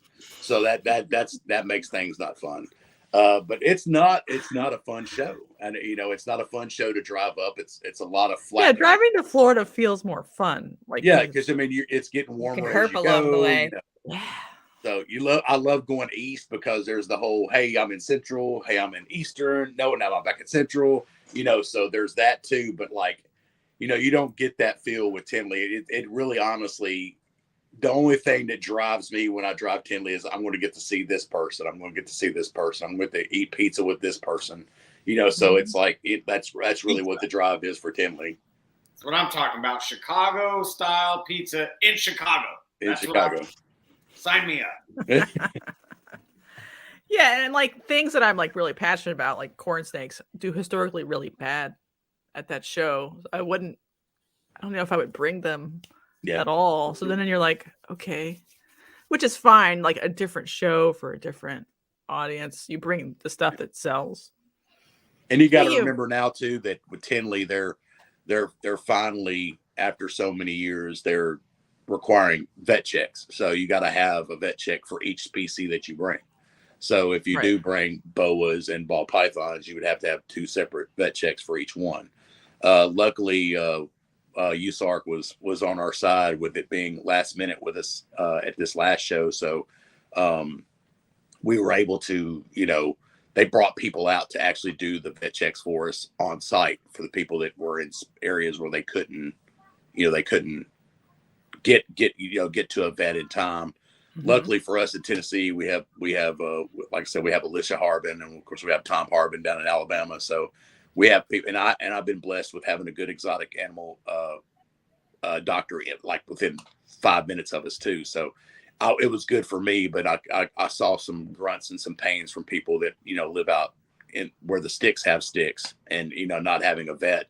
Than maybe a cow vet or a farm vet that nobody would do their vet checks for. So that's the only other thing too that you have to watch with Tinley is that they want one for each species that you bring. Mm-hmm. And Florida has just the import permit or whatever. Yeah, you want to have the import permit, and then they want you to have a inventory. They want you to have an inventory of what you're bringing in too as well. And Texas doesn't give a fuck. Yeah, Texas is just like show up. Thank you, Texas. Right. All those conservatives. Like they do have a permit for out of state people who want to sell native species. Right. But that's it. Yeah. So, and it's fine. Yeah, but there's something weird in Illinois with hognose. Yeah. Like there's a bunch of hoops you got to jump through. So like I would never take hognose up there because I'm just not going to jump through all those hoops, and I'm not like a premier hognose breeder, so I'm not. Mhm. I'm just Isn't not. Oklahoma weird about hoggies too? Yeah. Do they Yeah. have native hognoses in that Illinois and Oklahoma? Yeah. Okay, that makes sense. Hognose, I've had to refund 2 people because after it was all said and done, I realized they were in Missouri and they didn't have permits to have them. So I had to like refund them. Hognose is kind of a headache altogether, sort of ish. I love the species, but man, it's not like ball pythons where you can just fling them all over the United States. You got to pay. You get a ball, and you get a ball, and you get a ball. Like that. And I'm like, I'll be at work making sales while I'm at work. So I'm just like, oh yeah, you want the animal? Here's an invoice, blah, blah, blah. And then I go when I get their shipping address. I'm like, shit, you're in a state. Do you have permits? Do you have this? No, fuck. Now I got a refund. Yeah, it's definitely a liability of just any native that you will have to cross-reference if that person is in the native range and if they're even allowed to have it. Like even something like a corn snake, it's legal in a couple of states or needs a permit. So Tennessee is one of those. Yeah, it sucks. Donovan Winterberg had like a trillion corn snakes and he moved to Tennessee and sorry, if you like it, doesn't matter. Georgia, New Jersey, you can only have like the ones with red eyes, which is dumb because they're like, it proves it's captive bred. Right. But it just makes it interesting. So like, would you breed differently, Shane or Moose, for your shows? Or are you still just going to bring, what you were already interested in anyway, breeding, just the cheaper stuff, to a local Tennessee show based on the response you got from buyers? Me personally, I'm not changing any breeding plans for a show. So if I don't think what I have is suitable for that show, either it's too high or too low or whatever, then I probably just wouldn't vend that show, I guess. I mean, I'm not going to adjust my direction or take up space with shit I don't want to cater to a show. Right. That's my take on it. And I concur. I mean, we were never planning on being hello world, here we are, really honestly, until the end of this year coming up, 2023. That was our original breeding plans. We just were lucky enough to get a closed collection from a friend of mine that was wanting to get out of the ball python business to be able to breed this year and to be able to be successful with vending and stuff like that. So what I've learned is the one thing that I get away from most of the people when I talk to, they're in this hobby, especially people that vend for a full-time basis. You definitely don't want to stop doing any of your project pieces. Don't let that slow you down as far as being afraid of a recession. You still want to breed what your plans are. You just want to be a little bit more selective on the type of animals that you're breeding with the most intent that you're going to take them to a show and sell them. But with us, with our business plan, we've never bred something that we didn't have a home for already, if that makes any sense. We were breeding, and I've got a spot for them for the rest of their life if they got to stay. The animals that I take with me 60% of the time are me just showing off my brand. I mean, there's not a lot of things that I've got for sale anyway when it goes to that effect. So I don't think this market refresh or recession that everybody's saying that we're going through is going to hurt either me or Shane. We're breeding for the future of our own hobby anyway. So yes, I will have some things that I consider more of a companion, what people like to say lower end animals. But that's only because that's in our plans in the first place. So it's not something where I'm going to be going, well, this whole rack right here is going to make snakes for me to take to the show, and I'm going to sell these snakes at the show, or I'm going to get stuck with them. Everything we're breeding has a plan. So it's not that we're looking to change anything that we're going to be doing over the next year or next season or two with whatever the buyer's market is calling for. Right. You don't have a 1.4 for blue-eyed Lucy's just to go to the show with. Right. No, I have a similar plan for that, but I also, because this is the year that most of my stuff that I bought when I got in is mature enough to try to breed. So the 2 previous years I was just learning on like cheaper stuff that I was able to get into. But in the future, because I do really love the shows, I'm probably going to be funneling a lot of my non-visual males. So I mean, they may be like pos triple hets males, but right now in the recession, there's no market for those. Right. And so, you know, if you lop off the triple hets and you sell them as a pet male, you know, there is a market for those. And so that's what I plan to do moving forward, is funnel the males that aren't going to sell on Morph Market through to the shows. Mm-hmm. That's a good idea. I think it's going to do the hobby as an industry. I think it's going to do us good. I talked to some of the older guys, and they're like, "Hey, we've been here before. This is nothing new. It's just it's all about, you know, hunkering down and surviving what the market's going to call for." I mean, I remember having a conversation with a couple of guys at Tinley where they were talking about these multiple recessive visual animals like clown pods and stuff like that. And they're like, yeah, we were doing this 10 or 15 years ago. The market just didn't call for it. So we stopped doing it. You know, so I think that's the same thing that's happening right now. And it's just going to come down to, it's going to separate the men from the boys, should I say. It's going to see the people that are actually in it for the passion and for the hobby and would be doing it regardless if they're making money or not. It's going to be those people that are going to stick through compared to the ones that were just like, hey, this is a hot market. Let's go buy, you know, $100,000 worth of snakes and start selling them on Morph Market because the opportunity is there. I think it's going to scare a lot of them off. And that's what's probably going to do the market good. And it's going to be whoever survives when the dust settles, if there is going to be any dust, that's going to make the hobby better. And overall, we're going to stop seeing some of these animals that are simple, that are $25,000. I mean, you know, for a male snake that's desert ghost and exanthic to be $25,000. That's just something we need as a hobby to realize that's way too much. And did you watch the Bullshit interview where Sean was positing this theory? I did not. No. But I we mean, want to talk about that. I've heard a bunch of people that they were saying, you know, we were making this, you know, 10 or 15 years ago and nobody was batting an eye, you know, and they were changing the way they bred back then to meet the market then. So I did hear Sean make a comment about, like, you know, he's been making tri-stripes and apparently they're only worth $600 or $700, but if you add Desert Ghost, it bumps it up to $50. Right, like there's a disparity between like how difficult that one will be to replace and then the purchase price now. So like if you buy it too high, there will be too many of them in 2 years. Right. Or whatever, because a bunch of people already have doubles. Like how hard is it to hit or whatever? I don't know, but I think that's true for like Desert Ghosts. Like the number of het Desert Ghosts on Morph Market has gone up a lot.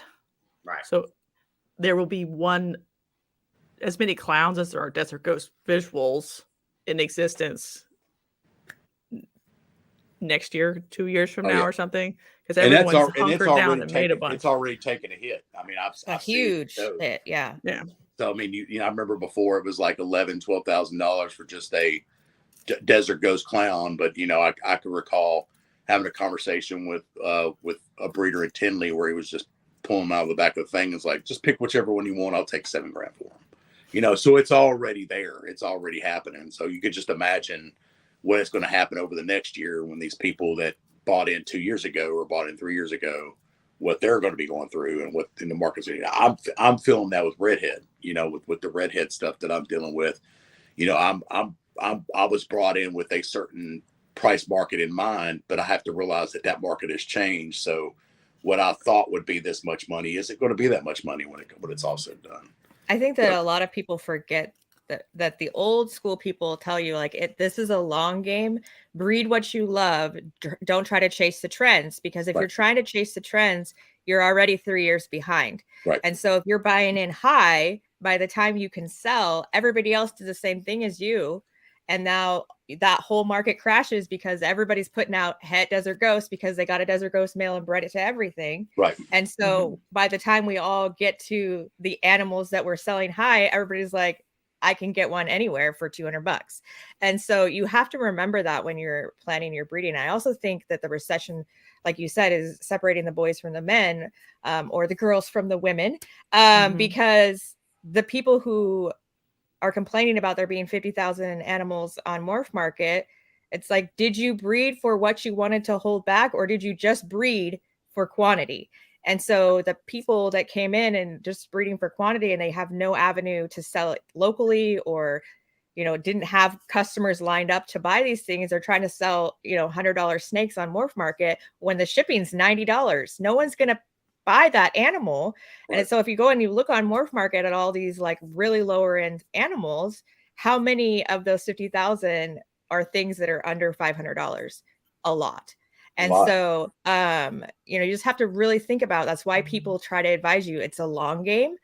You know, breed what you love. Don't get caught up in the trends or chasing the trends. Obviously, if you have an old and established collection and Desert Ghost is selling really well, and you have an adult Desert Ghost female and an adult Desert Ghost male, there's no reason not to breed those if the prices are high. But if you're chasing that and you're going to be 3 years behind everybody, you're wasting your energy and your money and your time buying in high because you're going to be selling low. Right. So, I mean, if you don't think about that long game, you're not understanding how this market works. And you're that person. You're that person on Facebook going, "We're getting out. Fire sale. I'm selling everything. DM for more." You know, it's like, so buy one get one free, 50% off. You know, Right. like, come on, guys. Like, I think the hard part is, intentionally. though, like Shane brings up a point that I don't think I thought about correctly, was that like a single powerful male, almost his price doesn't matter if you have the females to make him do something different. But he's saying he doesn't think that, because that person would hold $40,000, $30,000 worth of DG tri-stripe, make a bunch of tri-stripes had DG had tri-stripe combos, and would still not be able to recoup the value of the original male because he's disproportionately priced relative to the component parts when those parts are old and exist everywhere. So even though it should work that way, that's Sean's point, is the disparity is not correct between like the pieces and like the combos. Okay, say that all again, because I don't think I understood it. For the dummies over here, just say it again. But like, I think Shane listened to it, or re-explain it to Jana. All right, so don't quote me on the exact numbers because I don't really pay attention to this market, but it was like, you know, you could go get a tri-stripe for $600 or $700, but apparently if you add DG on top of it, now all of a sudden it's worth $50,000. And okay, you're not gonna, when you start piecing that out, it's gonna take you a lot of breeding to recoup that investment, because like she's saying, a DG het tri-stripe isn't worth that much more than a DG, or a tri-stripe het DG isn't worth that much more than whatever the tri-stripe. so you're saying if you get like a double visual and you breed it to all your shit, the double hets aren't going to recoup the cost of that male. Right. By the time other people are making a ton of that same double visual. So he's just like, the high price of that male, he's still powerful and good. It just shouldn't be 5-10 times as much as the component parts. Like, it should be a $5,000 animal. The parts are $500 to $1,000. That's you being paid for your time. But like, but if you already have double hets growing up and you need to grab your male to breed to those females that are ready, then can you recoup then is it worth your investment? Maybe, but like, he's saying like it's such a fast drop off. So if you're trying to recoup, when you go to breed, you'll be selling them for half the price. 3,000, not even half, like less than that. I think he's correct. So everyone should go watch that. It was Granddaddy Herp's episode, Sean Bradley, bullshit podcast, because it was like, oh yeah, he's right. Like, that's too much of a disparity between the parts and like the power male for something that's not that hard to hit. Yes, it's hard, but it's not that hard. It's 1/16. So like, the parts need to become closer together in price, and so that we're seeing that. But like, I think me maybe oversold the power of like a single male is literally priceless if he's powerful enough. Maybe, but maybe not. Maybe it's okay to wait and just make it yourself, because you don't want to experience the price drop independently. I don't know. Worth thinking about. What's going on in the comments? talking pretty much about the same thing we were talking about. That's what I was just about to bring that particular comment up. So right, why are some 5 gene clowns so much more expensive than other 5 gene clowns? Like, I know it's like the component parts and like desirability, but like the pricing feels arbitrary, even though I know ball pythons are fake. Obviously they're all worth whatever, well, a lot of that has to do $25. with there's not necessarily, regardless if people are setting prices, there's not a manufactured standard retail price. You know what I mean? And in my mind, my animal costs this much.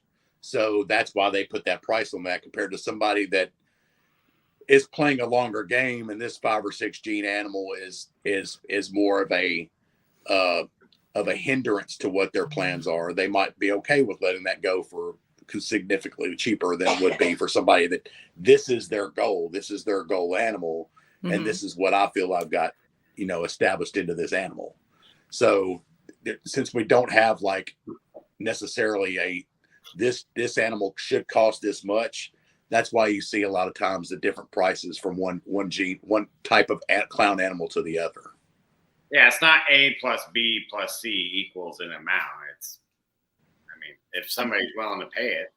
I also think that not the $40,000 animals, but there are some examples of, $5,000 to $10,000 males that you can absolutely recoup your costs, like a stranger male or a stranger clown male. About stranger. So stranger is coming down, but when it was high, if you had bought a male, and say you bought I added like $1,000 if it was a stranger het clown. I know, because I looked into it. So it was like $8,500 a year ago. So if I had bought that male, yes, I would be screwed now because it's coming way down. And that's just because people are selling it because they're trying to get out and everybody's slashing prices and everybody's freaking out. So they're devaluing their own project, where for a long time it was very protected.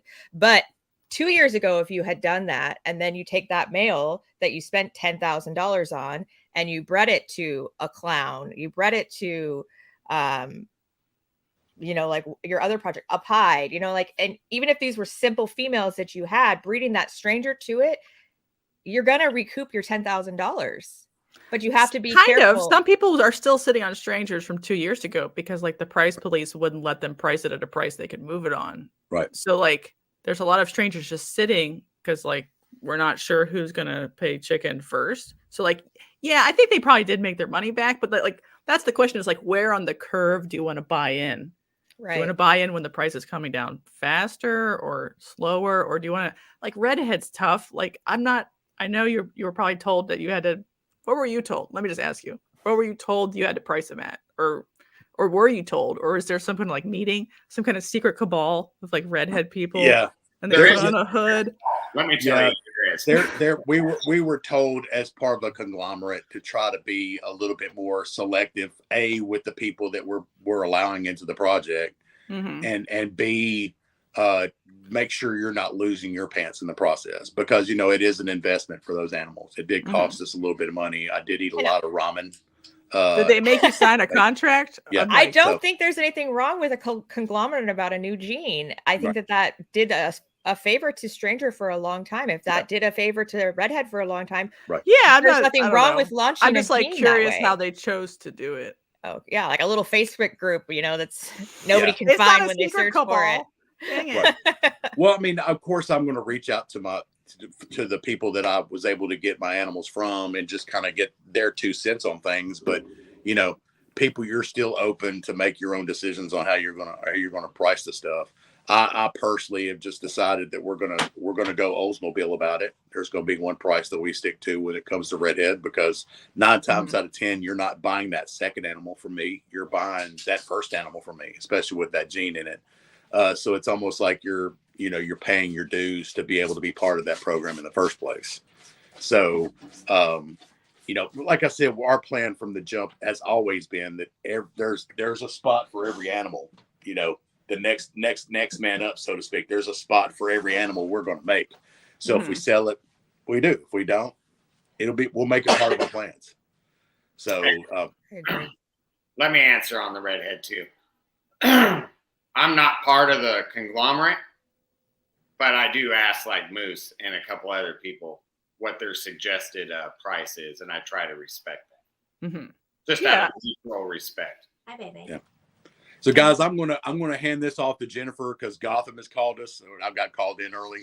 So Jennifer's going to take over. Thank for you me. for coming on. So, no problem. Anytime. When I've got more time, we'll make sure we sit down and shoot some shit a little bit better. But Jennifer's going to take over for me so we can head in and take care of all this Nashville madness. So, All right. Thanks good for seeing coming. y'all. Thank See you. ya. So you're just gonna come back and get your phone when you're ready to go? Yeah, I mean, like I bought an acid clown this year, and obviously the acid project is slowly coming down. But I have Hi, Jennifer. Hey. I have adult clown females ready. I have adult genetic stripe females ready. I have, visual adult clown pieds, and so if you throw that to those projects, yeah, I'm gonna make my $5,000. Right, but okay, you spent $5,000 though. The question isn't like, is a $5,000 male recoupable? It's a $50,000 male of common parts recoupable. That was the question that was posited by. It may be if you have a bunch of powerhouse breed ready females ready to lock and load right then. You might be able to do it. I'm not saying it's impossible, but it's going to be hard. Yeah. It's just harder because, each part it's more complicated than when they were like, railroading pinstripes. Just like, I need pinstripes. So like if his peens worked, great. We can make 50 and sell them for whatever. Now it's more complicated. Like it's harder to hit. So like the price of the powerhouse, I don't know what sort of like payout curve it should be, and it's fine if people want to pay whatever they want. Obviously they have money. This is all like sort of a weird hypothetical conversation about like, is that price fair to the buyer? Maybe. Like I said, it might be for the right buyer. Like the way I built my collection, most of my females are more powerful than my males. I'm just now getting lopsided. I just now got powerful males, Mm-hmm. So I've always been lopsided. My females were more powerful, mm-hmm. but I built that way. So if I ever did come across the next stranger or something, you're ready to go. I'm ready to go. Jennifer, how are you doing? I'm good. We have Yeah. Are you into the snakes? Or are you just like a passenger on a journey that you didn't know you were going on? When it started, I didn't know we were going on this journey. Okay. My brother's had reptiles my whole life. We started with, garter snakes and frogs, and he had ball pythons when I was a kid and some Burmese. So we've had reptiles my whole life, so they don't freak me out or bother me. So when Jason was like, we're going to do this, and I'm like, we started with one, and then one turned into 5, turned into 20, turned into holy shit. Turned into a room. Yes, and turned into racks, and turned into shows, and turned into. There are parts of it I absolutely love. There are parts of it I don't love. Mm-hmm. It is what it is. Monetarily, do I think we'll get our money back in the long run? Eventually, but it's a work in progress. And if you don't enjoy what you're doing with the projects, if you don't enjoy what you're making out of the projects, then there's no sense doing the projects too. So, he's got his own thing. I've got my own projects inside his projects. So, okay, so you're like interested in it. Participant. Yeah. Right. I think it helps. About genes, and some partners don't. Right. My husband, if I died, he would just be like, they're all $5. I told everybody, like, if I ever kicked the bucket, rush to my house, because my ex, he wasn't my ex at the time, he didn't even know how to feed them. Like, literally, he wouldn't know what he had. They'd all die. Like, he wouldn't change their water. He wouldn't even open their tubs. He'd just be like, hope you're okay in there. No, I could feed them. I don't like to feed them, but I could feed them. Thankfully, my brother is now invested again. So, like, if Jason died, let's just be honest and be like, hey, you want to collab a project? I got a whole room. So, Right. You can handle yourself in that reptile room if need be. And we have good friends in the business. Like, I would call Shane and go, hey, what am I doing with this? Because I really have no idea. Mm-hmm. He's not that far away that I can't reach out, and he can't go, let me tell you what you're doing, because you don't know. and that's okay. So I feel like even in this business, if you don't exactly know everything, the support that you get from each other really helps. And especially coming into it as being a spouse where you're not involved in it all the time, I feel like the support for the spouses is great too, because we don't always know. Like, and you know, it's not always our thing. You're kind of like are along for the ride unless you're really involved in it.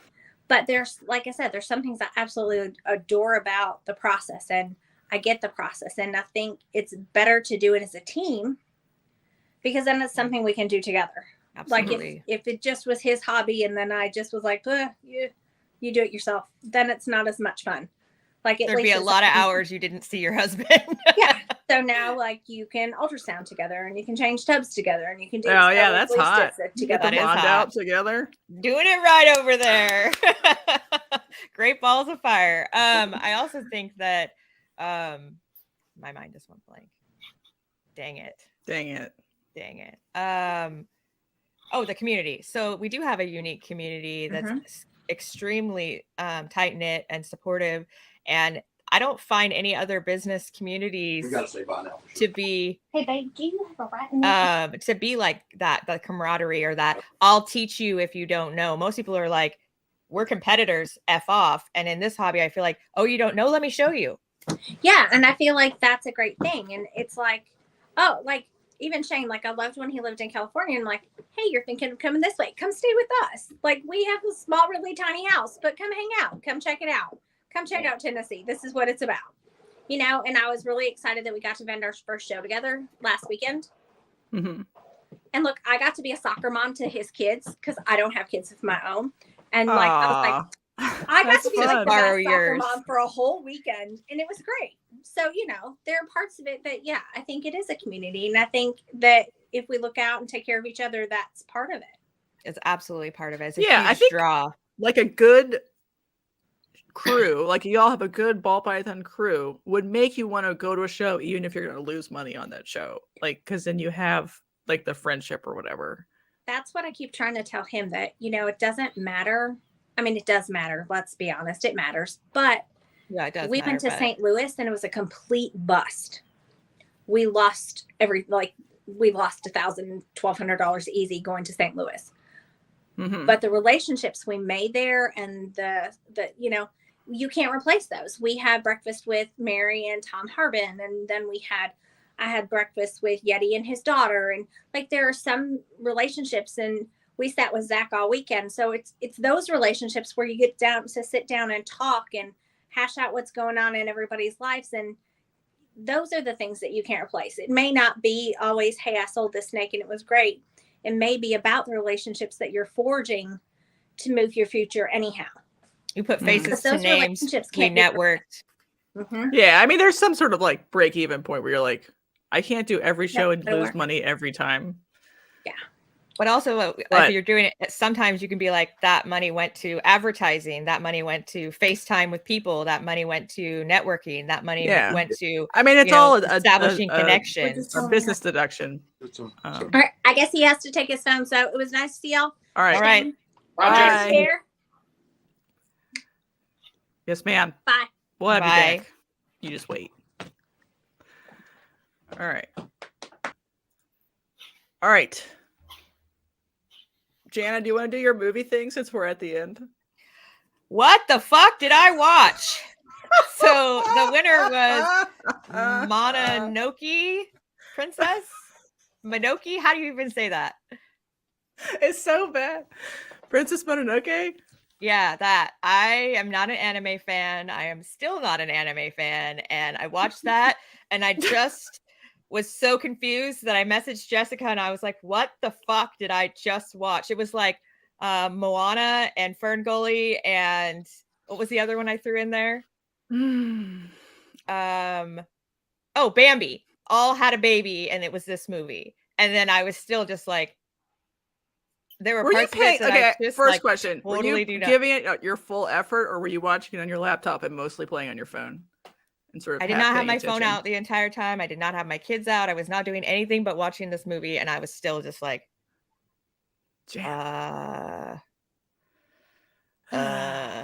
It was Okay. not for me. Shane wanted Fist of the North Star. Do you think that would have been for you? Fist of the North. Is that anime? Yes. Hey, I would say I'm an anime fan, but I'm super picky. There's a bunch of it that I think is garbage, but like there's certain ones like Fist of the North Star, Dragon Ball Z, shit like that. You know, like there's good ones. Like Dragon Ball Princess Z. Mononoke is good. I don't know what you're talking about. It wasn't terrible. I mean, like I didn't want to kill myself or anything, but I was also like not my cup of tea. Do you want an anime that's more about people doing people stuff and not less fantastic elements? Like you like science fiction, so I figured you would like fantastic elements. And I normally am totally fine with fantastic elements, and that didn't like put me off or anything. I just didn't think it was good. Did you think it was badass when he had like ghost worms and he was like going Super Saiyan because he's trying to keep them from killing each other and he's bleeding everywhere? You didn't get like hyped. If I had watched it as a teenage girl, I probably would have been like, I'm a teenage girl now. Oh, this is the best thing ever. But as an adult, I was just like, see, that's okay. That's what I think part of the appeal of anime was back in the day, because there wasn't other adult cartoons and shit. Right. That are like CGI is now. Hanna-Barbera or anime, you know? So it was like, which way are you going to go there? So nowadays they have like Rick and Morty's and, you know, other adult fucking things, you know? Yeah, it was just okay for me. It was not like life altering, and it was definitely not aliens and, you know, Ripley. Yeah, no, it's deeper than aliens. Aliens. It was not deeper for me. I'm sorry. It was I not think deep. You rewatch it on mushrooms or something because you needed to like really get in there and think about. I don't know if I want to like, because we're at the end of the show, have a 20-minute discussion of why it's the best movie ever made, but I won't. I'll refrain. But if anybody wants to watch it and feels like they need mushrooms, Princess Mononoke. I've never watched it on any sort of illicit substances. I liked it from the beginning. It's not quite Moana though. Like saying like nature good, humans bad is not the central thesis of the story. I just meant that there was like the guy of the forest, and in Moana there was like Mother Earth, and she like got up and like was traipsing around and shit. But I liked Moana. I just didn't like this. Well, Grave of the Fireflies, spoiler alert, everybody, is about the death of children. So you dodged that bullet. Oh, I could not have watched that. It would have given me nightmares. I'm a mom all the way through. Yeah, so you would have been none of that. There was like this one like kidnapper kills kids movie, and I watched it and I had nightmares for years.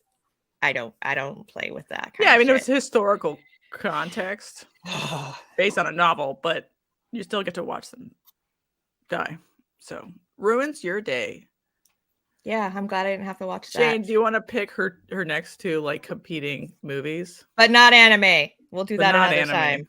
God, anything but anime. Do you want to hear the list that I have, or do you want to just go off the cuff? No, we should just make Shane do it because then he can like torture you. Special. All right, man, you should have hit me up before, because like oh god, man. Now he's on the spot. Oh no. Yeah, like what are your two favorite movies that are, you know, ever maybe? Highlander Endgame would definitely be up there as one of my favorite ones forever, and because that like ended both different fucking McLeods and all that, you know, that like did it. And then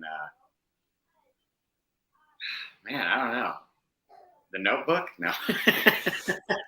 Every woman has seen The Notebook 37 times, so Notebook's all right, but it's like I don't know why he's so obsessed with fucking writing letters. Nicholas Sparks. He's like, everyone should write a letter to each other constantly. That's so romantic. Every one of his like books is like that. You're like, have you seen like the Crouching Tiger, Hidden Dragon and shit like that too, or no? Did you watch Everything Everywhere All at Once? Speaking of Crouching Tiger, Hidden Dragon, I haven't. I like my family has watched it, and I chose not to participate. Because they're like dubbed and or they're like you have to. Story. That's a fucking love. It's The Notebook for men. Mm-hmm. Crouchy. Okay, say it so again. You don't like reading subtitles? Let's clear this up. All right. What about Die Hard? Since it's a Christmas movie. Oh my God! Please don't make me watch Die Hard again. What do you mean? It's a good movie. My ex made us watch that every Christmas, and Oh, he thinks it's the best, funniest, It greatest is movie. pretty funny. And What I'm about, like, like, this we is just do, not like- a Christmas movie. And he's like, I it is. It is. I got 2 movies. All right, go. Conan the Barbarian versus Red Sonja. Go. You Conan. get to see Arnold Schwarzenegger play the same character under 2 different names. There's a really big boa constrictor in Conan. That's the only thing I. Okay, what was the second one? Red Sonja. And it's got Bridget Nielsen in it. She's got long red hair. She looks hot. I've never even heard that. So All we'll do a right, mashup. That's it. Terminator 2, Conan, and Red Sonja. And it'll You've be never like an seen Arnold Schwarzenegger. Terminators? Have you? You've Don't never you think you should watch the first Terminator? Because the first Terminator is good. I was told if it gets picked, I have to watch the first one first and then the second one because it won't make sense. But that the second one was better. So you've You've never watch the watched second. any of them? Yeah, but the first one has like a hot sex scene. I and it's feel like got when they sexy came out, sexy face from we weren't Aliens. allowed, the younger kids weren't allowed to watch them, but the older kids were. So like I snuck in and watched, from the door crack. If you put Terminator 2 versus those other 2 Arnold movies, they're going to lose because people just know that one more. So you have to do the 2 rare ones first. Okay. I think That's fair. Okay. because that'd be more interesting. Like which one people resonated with as like a little kid or whatever. And How about- teen or something. How about this, guys? We'll put those 2 together and then I will watch Terminator 1 and 2. All right. Yeah, because they're kind of like, there's one's more sci-fi, one's more fantasy. They're like different themes going there. Mhm. Okay. It'll be Arnold Schwarzenegger this next week. Yeah. And there's a really cool line that he says in Conan where it's like, hear the lamentations of the women and the enemy. Yes, it's actually like an internet meme by itself. Yes. Like it's that famous. So like knowing that is helpful. Well, I Just watched the like- cartoon growing up, but I don't think I've seen the movie. The movie's it's got Movie. like a funny like we need to be bred by this barbarian scene, which is permanently burned into my mind. I look forward to that. Hopefully they pick that one then. Yeah, I mean, yes. Wow, I think Jessica needs to be excused. I traveled 500 miles to give you my seed. That's whatever, That's you're all about that apparently. Have you watched Hey Step Chris, Brothers? next time you get in from a deployment, you need to use that line. Mhm. He's like a lumberjack. I was thinking of Step Brothers at the end when you were getting all like, I was like, I wonder if she got that way over the lumber. Yeah, that was from Step Brothers. I just referenced that. Yeah, you should probably watch. Have you watched Step Brothers, Jana? The what? Oh my God, my kids like grew up on that movie. They Like referenced it literally cut out. Just say it again. Oh, Step Brothers. Oh no, I've never heard of that. What if we did like Step Brothers versus Tropic Thunder as like a comedy battle? I don't know. There's many choices here, but right now it should be the 2 that Shane picked. So Step Conan- Brothers versus what? Conan. You got to say Conan the Barbarian because there's a couple in that series. Conan. yeah, the don't do Barbarian. the Conan or whatever the fuck it was that came out recently. That one was No, not good. Conan the Barbarian. That's the first one. Versus Red Sonja, which is a one-off movie. So Red Sonja is a one and done. Okay, and then what was the pair up with Step Brother? Tropic Thunder. But yeah, I don't know if you have to do that. You could ask people. But I think those are the funnier movies from that time. I don't know. I like Tropic Thunder a lot. It probably wouldn't fly nowadays because of like political correctness reasons. All right, I will post on Monday, guys, with a poll in my stories, and you guys can come and vote for which of Shane's movies I will be watching. I did not get it out on Monday this last week, but it should be going out on Monday as Movie Madness Monday. So Mhm. you can come onto my page. Jessica also shares it to the Holdback Rack stories. So Yes, I try. it'll be around. So like, let's do a final recap. When he announces the winner of the Snakes and Fat Man contest, is there like a live or some sort of, are the judges doing something, Shane, for the live?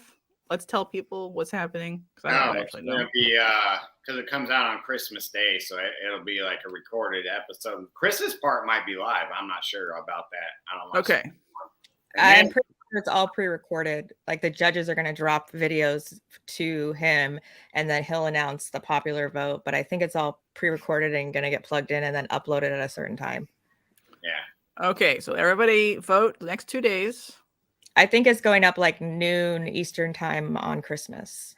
So right when you're like scraping the piles of shit, When you're putting bags full of Christmas wrapping paper all crunched up and trying to put it in your recycling bin, Right, and like you're just hopping it up and down, that's when it'll be released. Okay, and then Shane, you're just doing March Tinley. Are you gonna like be on the Herp Show network all the time, or are you just once a year at your location? What's your plans there? March Tinley is my main goal, and then supplement that with some Nashville show me reptile shows once or twice a year too. So I just want to been like 2 or 3 times a year and do that. I'm definitely not going to be the once a month person and all that. Yeah, Right. I mean that's most of your stuff goes up onto Morph Market because it's high end. Yeah, I mean, I have good sales through Morph Market and shit, and vending is just another way to socialize and get my name out there and make some money and stuff too. But yeah. Did you ever decide if you were going to put those like kind of too cheap to list leopard geckos on Morph Market? I was thinking about that when we were in here. I'm looking at the rack on the other side of the camera. I'm like, what am I doing with those again? All right, everybody needs to drive to Tennessee and buy a leopard gecko because some things aren't worth shipping, but you could drive and make it fun. Because or if you buy like 3 or 4 of them, right, then it's definitely worth it. Yeah. All right, then Jana has a show. Just a second. There's some comments happening. Can I cut over to that, or do you want to? Yeah, which one? So Powerhouse says we should throw Beastmaster against Kanan and Red Sonja. I forgot about Beastmaster. That is classic. Mark Singer. So how do you feel about that? I'm not in charge. I just didn't know if you want to do like a 3-way battle or just keep it 2-way two-way battles and then Probably just like have the 2, but it could be 3. I don't care. It's up to Shane. I'm totally cool with the Beastmaster being in there. It's up to you if you want to do a 3-way. Is that battle. Have the same actor in it? No, it's a different actor, but it's the same genre of then I'm not doing it because it's just for him. It's for the governor of California.